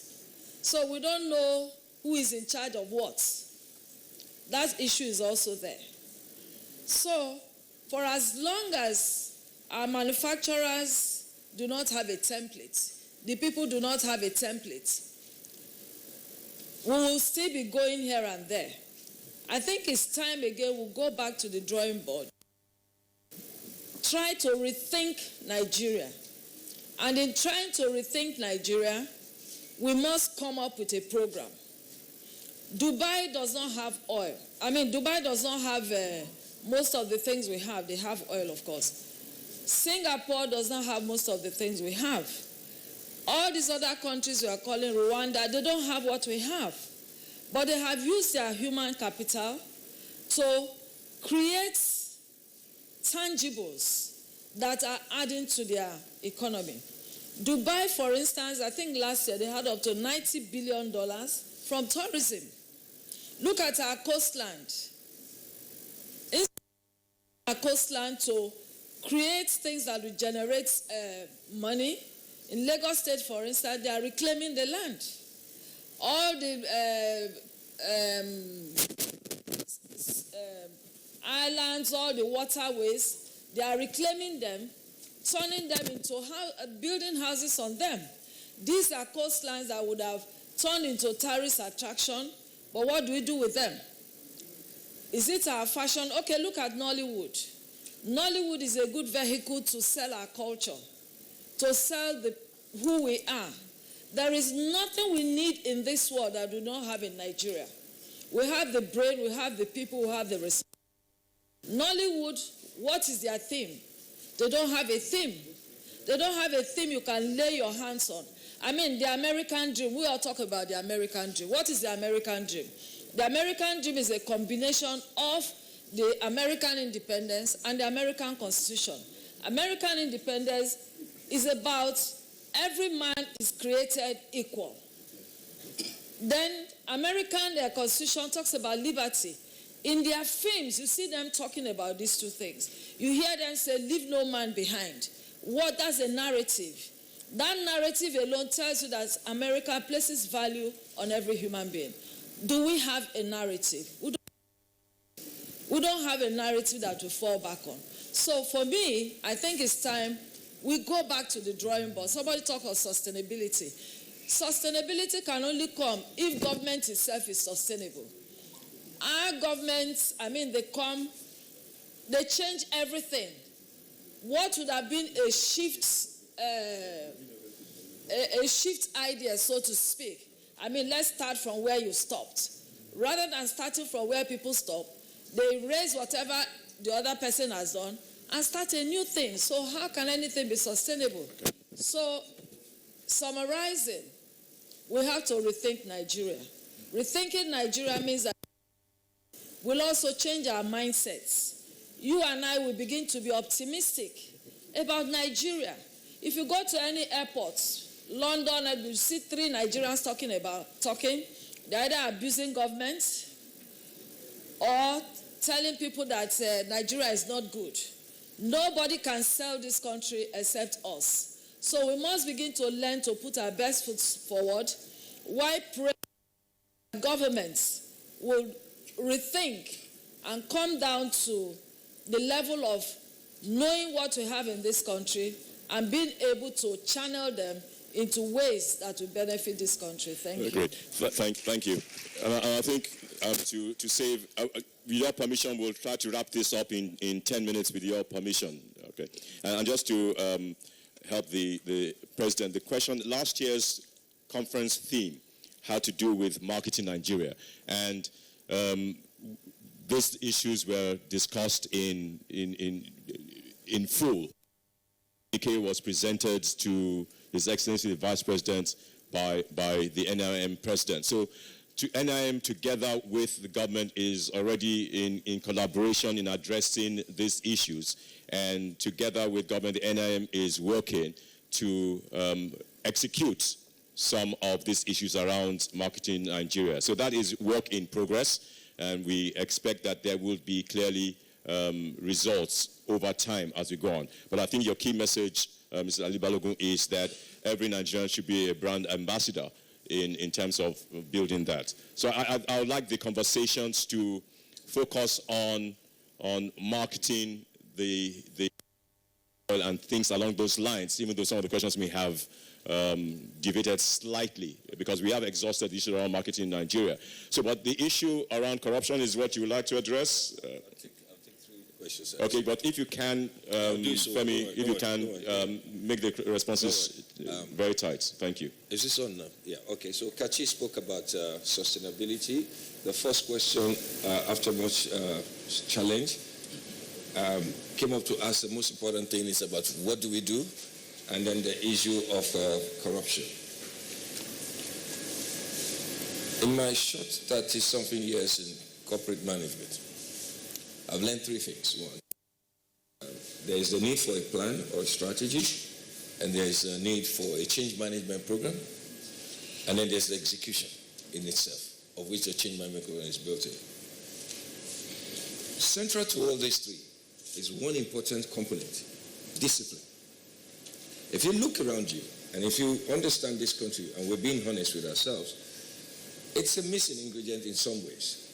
The discipline to formulate, the discipline to execute, the discipline to stay a course, the discipline to understand when to change a course. But yet, to go back to your question, you said there's too much talk. I understand that and I appreciate that. And it is true. I'm very convinced about it. It is also important that we understand how that narrative can be used. Whereas talk is cheap, smarter people understand that a whole ecosystem is built around talk. A whole ecosystem, I can show you the value chain around the talking industry. You see it in the city of Boston in Massachusetts. You see it in London, United Kingdom. You also see it in Kigali in Rwanda, whereby they understand the process of the thought process and the thinking. Now, that is meaningful conversation. The rest is monologues. But yet, for those who are spiritual, religiously inclined, you find out that it says in the beginning there was the Word. And every other thing was created from what? The Word. Now, you have a choice. Like I was sharing with my brother here, Professor, I said, I'll give you a good example. In Philippians, you can use Philippians 4:13, which says to you, I can do all things through God who strengthens me. Or you use Philippians 4:19. That means you can wait unto God who provides for you, and you throw yourself up in the air, hoping for a Hail Mary will show up. It is important that the linkage between that conversation of that talk defines for you a mindset that understands that construction is considered a waste of time. Nations are built around men who come together and hold meaningful exchanges. What happens is, to use that example, is that what do we distill out of that conversation? How is it curated, collated, and yet packaged for meaningful execution? It goes back to my question of discipline. And so I can use one other thing to link the second conversation, which is about corruption. The chief marketing officer of any sovereign or any institution is the chief executive officer, both in his personal conduct and but in terms of his responsibility. In most cases, they actually call it the chief manager. And as such, everything starts from that. And which basically leads to the fact that how you pitch, how you approach the subject matter called corruption is critical to the understanding of your overarching strategy. There is a direct correlation between a perception index around corruption and how you view the product, the service, or the entity. And to the question whereby I was asking this, I forget how he linked the question, is that the way you look at corruption is that some countries have already priced it in. There's what you call your pricing risk. The corruption in Nigeria can be constructively broken down in mathematical terms and given a weight. And as such, once you can give it a weight, you can price it in. So that means you can discount for it. Once you can discount for it, it does not make the product bad.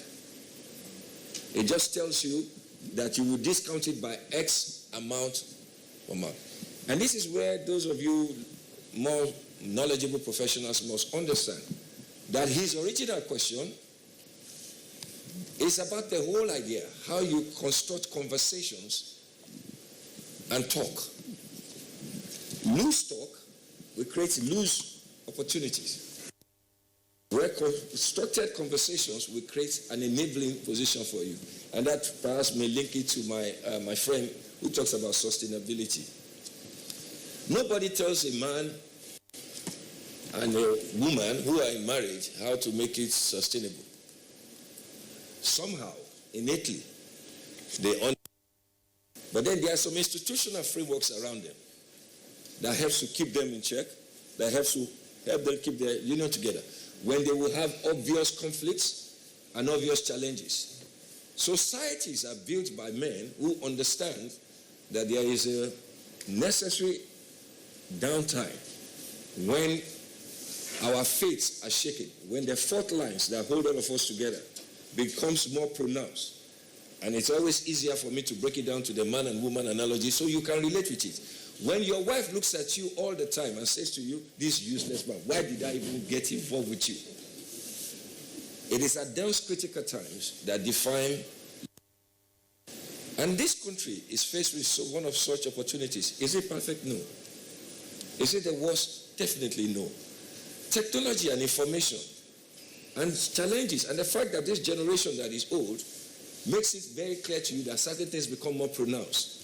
But in the words of the late Professor Adesomi, when he gave a speech at Verdun Zill's event, which was titled Yala Ya Anybody, he made reference to an African 2060 plan done by the EU that tells you that that future is not those of us in this room. So no matter the negativity or the sentiments you may feel, step back and understand, and the energy, the enthusiasm, the vision of those who are coming, who are within the larger age group. Let us not stand in their way. Let us learn how to conduct ourselves in a way that allows them to flourish. Thank you. Thank you. Thank you. I think we've covered most of the questions. I think the only question that is left, and it's tied to the issue around institutions and enforcement, is how do we improve on the local products? And let me quickly respond to that. Is ultimately it's about the institutions that we have. So we have a Standards Organization of Nigeria, for example, enforcing the standards and the quality institutions and driving execution that ultimately will ensure that we can have the kind of right products, high quality products in the marketplace.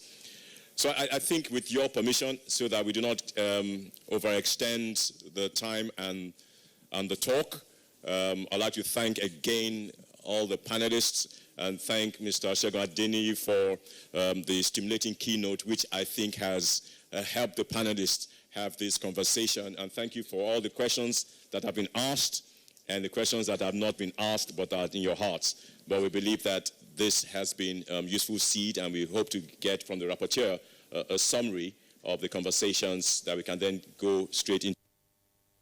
Thank you once again, and thank you for all the conversations. Thank you. Thank you. Thank you. And thank you. Please, let's keep the applause going for our discussants. It's been a wonderful session. We thank you all very much. And while that is going on, may I quickly invite on, so that we do not lose track of what we have discussed, to give a summary of what has, a recap to what has happened. Let's invite Mr.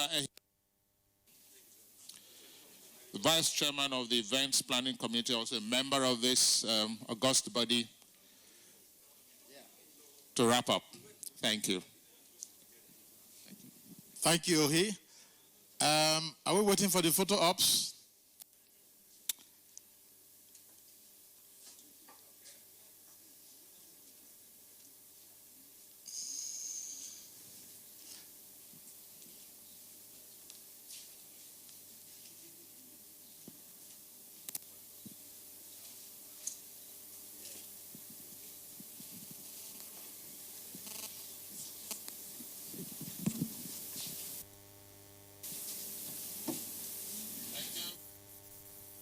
All right, thank you very much. National Institute of Marketing of Nigeria Annual Marketing Conference and Dinner happening live here at the Presidential Hotel, Port Harcourt, River State, with the theme Marketing Nigeria's Non-Oil Sector for Sustainable Growth and Development. Invariably, proactive and effective decisions will make, the marketing profession will move it to the next level. And while panel discussions have been ongoing, and so far some salient points have emerged, Mrs. Nkechi Ali Balogo has also said that we need to recreate the brand Nigeria and quality, reputation, and so on to be ready for export. And of course, Professor John Otaibe, a scientist by profession, says human resources should be developed as a matter of urgency via quality education to be able to properly market our products globally. And of course, Mr. Olusegun Adeniyi, a journalist, writer, and former Nigerian presidential spokesman, says VAS, a marketing and international affairs product of the Harvard University, just shared his thoughts on the theme of this conference. And he says marketing Nigeria's non-oil sector for sustainable growth and development. That at the end of this conference, lots of information that will move the marketing world forward will surely come up. We're still right here, and more will be coming your way. Stay with us.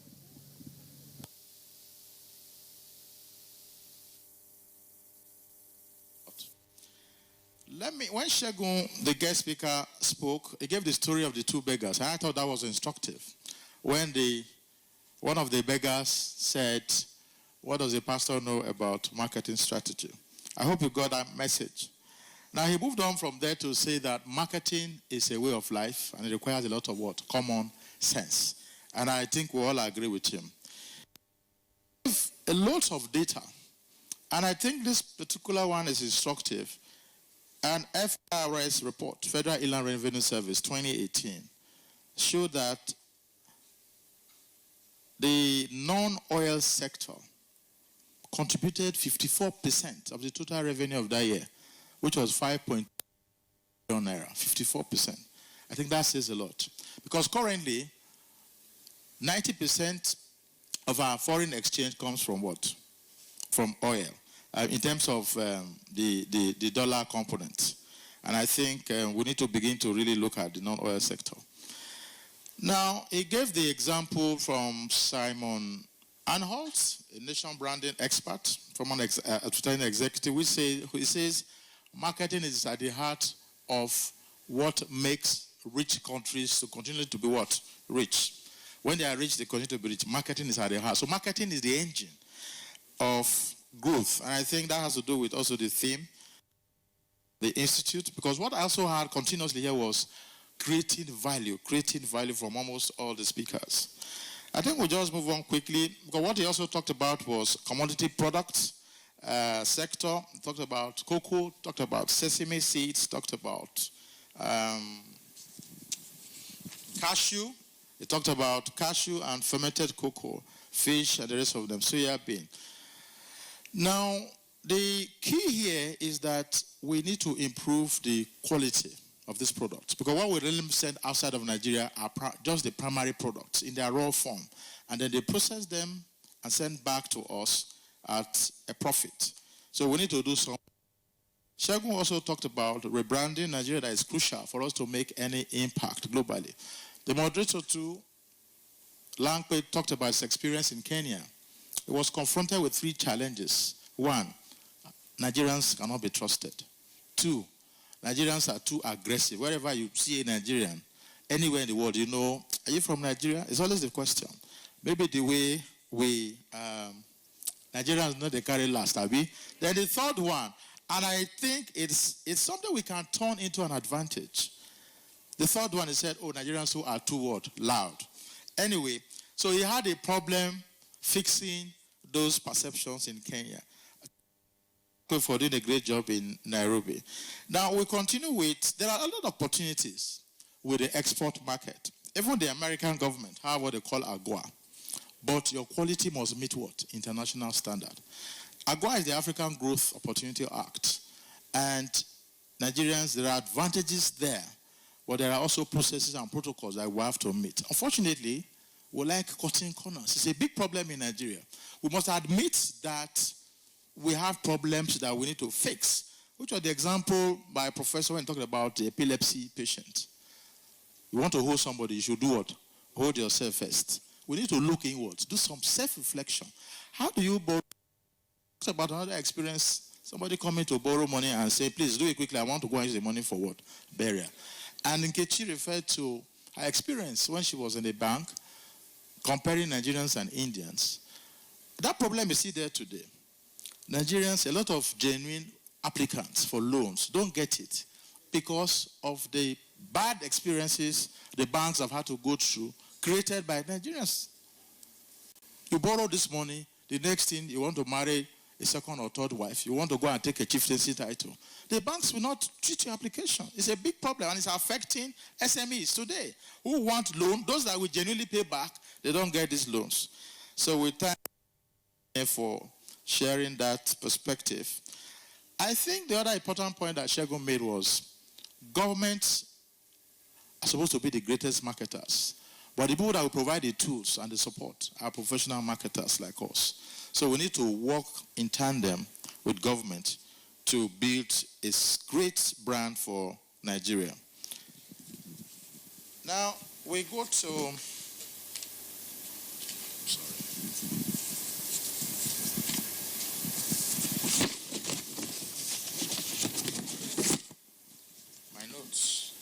Now, Nkechi Ali Balogun is a PR expert. So you can understand the perspective. She talked about reputation most of the time. Reputation about this country. And last year, our focus was marketing Nigeria. And it is very, very important. Our reputation in many places is not always very, very good. You hold your passport, a green passport, you want to travel. The experience is not always very, very good in many airports around the world. Okay? So we need to do something about our reputation. And I think in another forum, I'm sure Nkechi will do so much about the reputation management. We cited the Germany, for example, that products from Germany are what? The reputation is that the products are good, durable, the quality of the product. I also was watching or seeing recently that Adidas, that is from Germany, the footwear, they cannot meet what? Demand. I saw it recently. So reputation is very, very important. And this story about Made in Nigeria has been going on for a very long time. Made in Nigerian products, proudly Nigerian products. We need to do so more. Langpei, the moderator, told us about the 4 P's of marketing, about products and packaging. You present your product, price, place, promotion. That is advertising, communication. The summary, again, at that point was that we need to create value and make products that have great quality. Professor Taigbe is a professor of chemistry. He asked a question, is Nigeria a brand? He said yes. Is Nigeria a good brand? He said that is hypothetical. Then he said, good products, do they need marketing? He said yes. So how do we situate the context, of today's conversation in terms of the non-oil sector? Clear. It says value creation is very important. We need to add value to the process. Without value, it won't attract the right commercial benefits. He talked about human capital development, the knowledge gaps that exist in the process, and why it is important for us to have finished products that are good that we can export. And he thinks education is very, very in that equation. So the human capital development, according to Professor Taigbe, is very, very important. Now, Olufemi Aweyemi got most of us laughing with his anecdotes, his very, very interesting perspectives. And I think his argument is that we should make, central argument was that we should be more competitive and deploy our resource advantage. He thinks the focus on non-oil sector is too conceptual in outlook. We should be looking, and he cited the example that he thinks arts and culture, the glue that holds the society together, that when you're able to hold the society together, you can actually now begin to what? Send very important messages about the country, about the nation. You know, look at what music and Nollywood have done to Nigeria. In actual fact, Shegun cited some examples, some data. He said the creative sector in 2015 gave us $4.8 billion contribution to the revenue. Advertising sector, $1 billion. Music, with all the piracy and the challenges, gave us $56 million. Those were figures in 2015. And I think there's so much that the Nigerian artists have done for our country. Anywhere you go around the world, it is Nigerian music that they're all playing. You know, and something that is interesting, something that makes me proud as a Nigerian. And even white people, foreigners, when you see them dancing to Nigerian music, or the one we call Nigerian music, you know, it has become a popular culture that has been accepted and recognized globally. So Two-Face Idibia, thank you very much for opening up that space. 20 years ago, you actually marked 20 years as a performing artist this year. We look at the diaspora community and which products can be marketed to them. The diaspora community is a huge audience. Actually, what they remit to Nigeria on a year-to-year basis is the region of about $25 billion, money that they send home yearly. So there's something that we also need to look at there. Professor Wine talked about my people perish for lack of knowledge, Hosea 4:6. Lack of knowledge was central to what he talked about, and access to what? Credit. And he thinks we need to bridge the knowledge gap. Most people don't even know what to do when applying for loans or for credit. And he gave a data in Uruguay. And he talked about government intervention. 34 EPZ, export protected zones, he says barely 14 are working. So government needs to what? Has a lot of work to do. Is very unhappy with the railway the law currently in force for the railway, and it cited a lot of inefficiencies. So he's also of the view that we need to invest. We have to be honest with our privatization that will attract investors. He also talks about Nigerians demarketing Nigeria. I think that him here today. We need to begin to change our thinking and behavior. It starts with everybody. Let us not badmouth Nigeria, whether in Nigeria or outside Nigeria. Let's take it as a personal policy and stay with it. Every year, make that New Year what do they call it? Resolution. I will not demarket Nigeria throughout this year. And every January 1, please, make that New Year resolution. It's important. And by the time we have that critical mass, you will see the impact on the reputation of this country. We moved on to Sam Sinidu of the NEPC, Nigerian Export Promotion Council. He says they have a zero oil export policy and are marketing Nigeria. Making Nigeria a marketplace for our goods and services is their what? Is a message they're sending to all Nigerians and foreigners. I think that makes sense. That we need to enhance our products.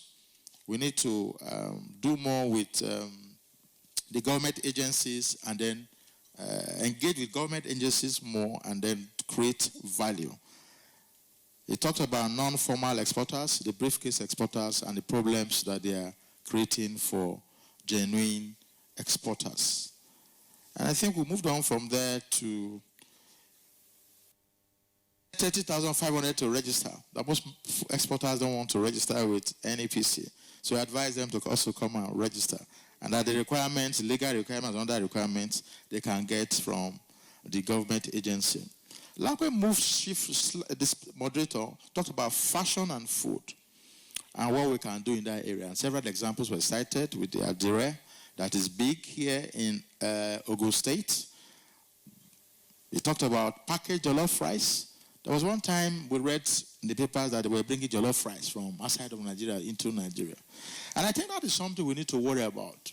The kind of products that are being shipped into this country. If they are bad, it will affect everybody. So jollof rice is popular as a Nigerian delicacy, and I think it is something that we can look at as possibility of, making money from by way of export. Now, we talked about the issue of loans that are not being repaid by people who borrow money, talking about Nigerians, and I think that we need to do something about that. Nigerians who are owing the banks, who are exposed to banks, please do something to always pay up. The problem is that some of them already know from day one that as they are borrowing that money, they will not. It's a problem.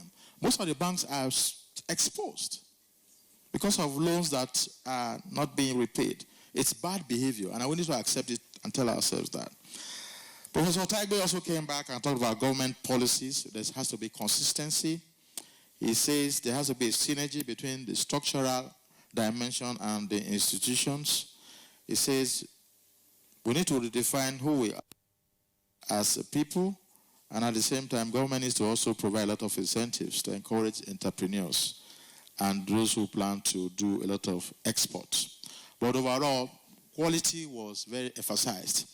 Shegun Adeni talked about agriculture as a big area for us to look into when we're talking about export. And I see that a lot of Nigerians now are going into farming. A lot, in different places. And I know the Central Bank, they have a special credit facility, less than 10%, for those who are doing a lot of agric-related business. So please, we need to, I think one of the speakers talked about us feeding ourselves. If we can feed ourselves as a people, we are now 201 million people. I think we can feed ourselves. We have enough resources in this country to do that in different areas. Aside of agriculture, tourism was also cited. Tourism can be big in this country, but we understand the challenges that are there. But we can overcome those challenges. I don't want to mention them, but we know them. Let us overcome those challenges, and tourism will be big. In every state has something to offer. From Ogun State to Osun State to Edo State, even going up north. Festival was a major tourist attraction. I don't know what has happened to the festival now, but I think we need so many other nation branding projects like the Udoka Fishing Festival. If you go to Eastern Nigeria, there are a lot of festivals as well. What is Dubai making money from? They don't have oil. They don't have agric. Dubai actually grew out of a desert. But everybody's going to Dubai. Just like Rwanda today. In 1994, we all know about the genocide in Rwanda. The Tutsis and the Hutus. So there was so much crisis. But look at what has happened in the last 25 years. We've done so much. We need to take a cue from what they were doing. I think they are doing certain things right. So essentially, I will summarize by saying that the key highlights today have to do with focusing on agriculture, focusing on tourism, focusing on the creative sector, focusing on creative sector here. We're looking at the arts, we're looking at music, we're looking at movies. Nigerians are doing fantastic movies now that, and one funny thing. Olufemi Awuyemi cited the experience, how Nigerian music exploded locally, became popular with the MTA research. What I can also tell you now is music by Nigerians, apart from being played here, is being played everywhere. In South Africa, in Nairobi, in Kenya. I wrote about it not too long ago, and how it has become so popular.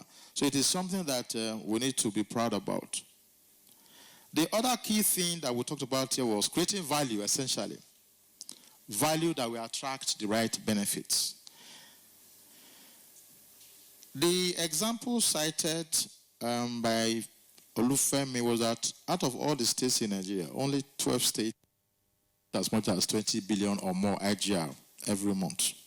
And our markets are not sentimental. Markets are honest and frank. And we need to be brace up for all of that. Finally, by way of summary now, target market is important to properly define. We need to develop quality products. We need to segment the markets properly. We need to emphasize the competitive advantage and the resource advantage. And of course, the positioning of our country in terms of reputation. I keep on mentioning, it used to be Rwanda, Dubai. Now more of destination marketing to Rwanda. So reputation, as Lankwe put it, is about being trustworthy. Trust is at the heart of every successful brand. So for our brands to be accepted internationally, for investors to come into Nigeria to invest so that we can also export these goods, trust is very important. Reputation is important. Awayemi talked about discipline to formulate and execute, very, very important as well. So overall, I want to say that today's conference, focusing on non-export, has opened our eyes to so many. A lot can be achieved outside of oil. And I think we need to begin to have this conversation on a regular basis. So I want to say a big thank you to all our panelists, guest speaker, for their very wonderful treatment of this topic. And I think we cannot treat everything today. So I thank all of you for listening. Thank you. Thank you. Thank you very much, Mr. Ehibrahima. Thank you for being a wonderful rapporteur. The day is getting younger, and we wish to say that it's been a stimulating session, an enriching session, even ennobling. The engagements have been quite robust. We will invite you to come back here later in the evening, but before we do that, we wish to invite the council member and the chairman of the Events Planning Committee, Dr. Kachi Onubogu, to move the vote of thanks, to thank us all for being here since the early hours of the afternoon. Please, let's put our hands together for him as a walk. Dr. Kachi. Right. Come on, please. Good afternoon, everybody. I'm here my task is very simple. The intelligent people have spoken a lot, and I just want to say a big thank you on behalf of the Institute. We spent a lot of time marketing non-oil sector in Nigeria. One of the things somebody asked me is, why is it important to you guys? It is important because we are a growing economy. The World Bank estimates that Nigeria is about 200 million people. Oil revenues are dwindling, and as a nation and as a people, we must find a way to leverage other natural mineral resources, people resources we have to create wealth and create jobs that will feed the future of this country. We're a great nation, and together we will do great things. On behalf of the National Institute of Market of Nigeria, we first of all want to say thank you to our discussants for making our time to come here. Everyone who was seated on this stage is a very busy person, but they honored us with their presence. I want to say a very big thank you. We want to also say a big thank you to the state that has hosted us. We have all come here and it's been peaceful when we're planning this conference. We're all a bit worried about moving around, but today I can say we've had fun so far, we've had joy so far. So on behalf of the NIM, I want to say thank you to the Rivers State government and the Rivers State people for making it a very hospitable time for us in this place. We want to say also a big thank you for every one of you that has made time to come here.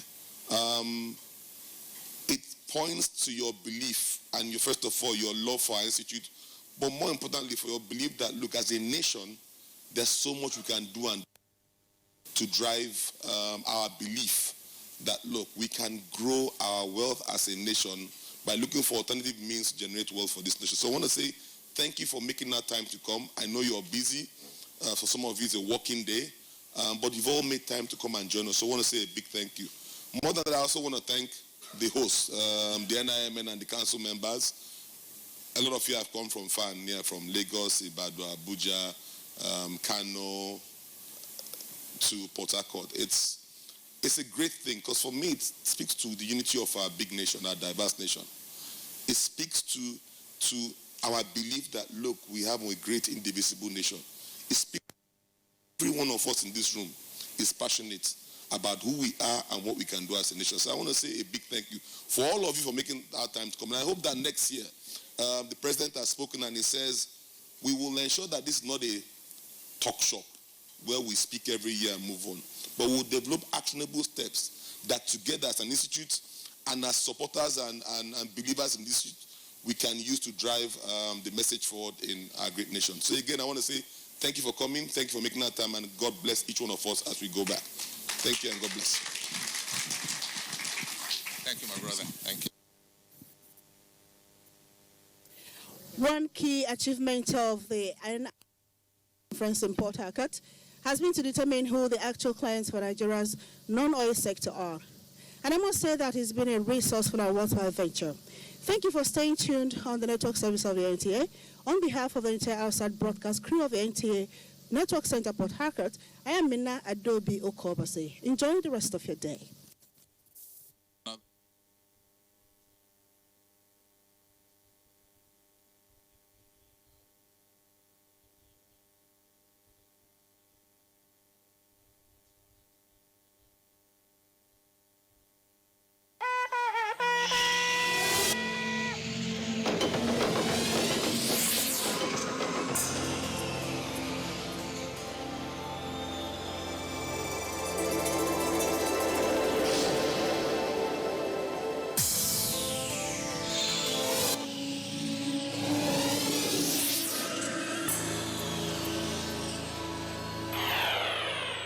NTA, you can't beat the reach.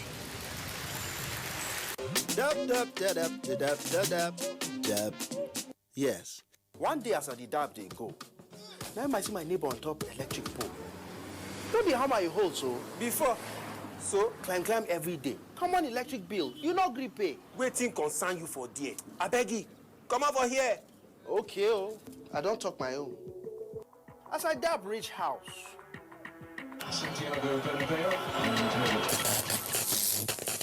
Yay! Fire! Fire! My brand new flat screen. Hold up.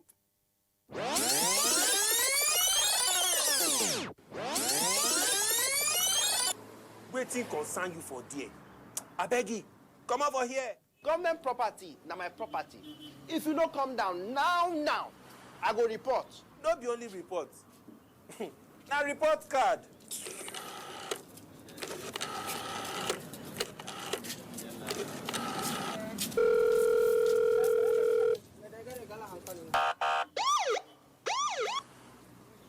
Dab dab dab dab dab dab dab dab dab dab dab dab dab dab. Yes.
to Abuja, the place that unites Nigeria. Culture can be defined as the belief, value that constitute a people's way of life. It can also be described as the arts, customs, and habits that characterize a particular society or nation. These lend credence to the celebration of Udoka Festival celebrated by Ado Ekiti people. It is the only festival, according to tradition, that brings all Ado citizens, both at home and in diaspora, together. Udoka Festival was established around 1310 AD during the reign of Oba Awamaro, the first Ewi of present-day Ado-Ekiti. The celebration marks the first day of a new traditional calendar year for Ado-Ekiti inhabitants. History and legends has it that the people of ancient Ado-Ekiti will assemble under Iroko tree in front of Ewi's palace to welcome the military chiefs with joyous traditional songs. The assemblage of people under Iroko tree at Ewi's palace on Olorunborun Day later became Odun Udiroko or Udiroko Festival. The current Ewi of Ado-Ekiti is Royal Majesty Alayelua Oba Dr. Rufus Adeyemo Adejugbe Aladesomi III, CON JP, is the 28th Ewi to ascend the throne of his fathers. Oba Rufus Adeyemo Adejugbe Aladesomi's reign has brought pomp and glamour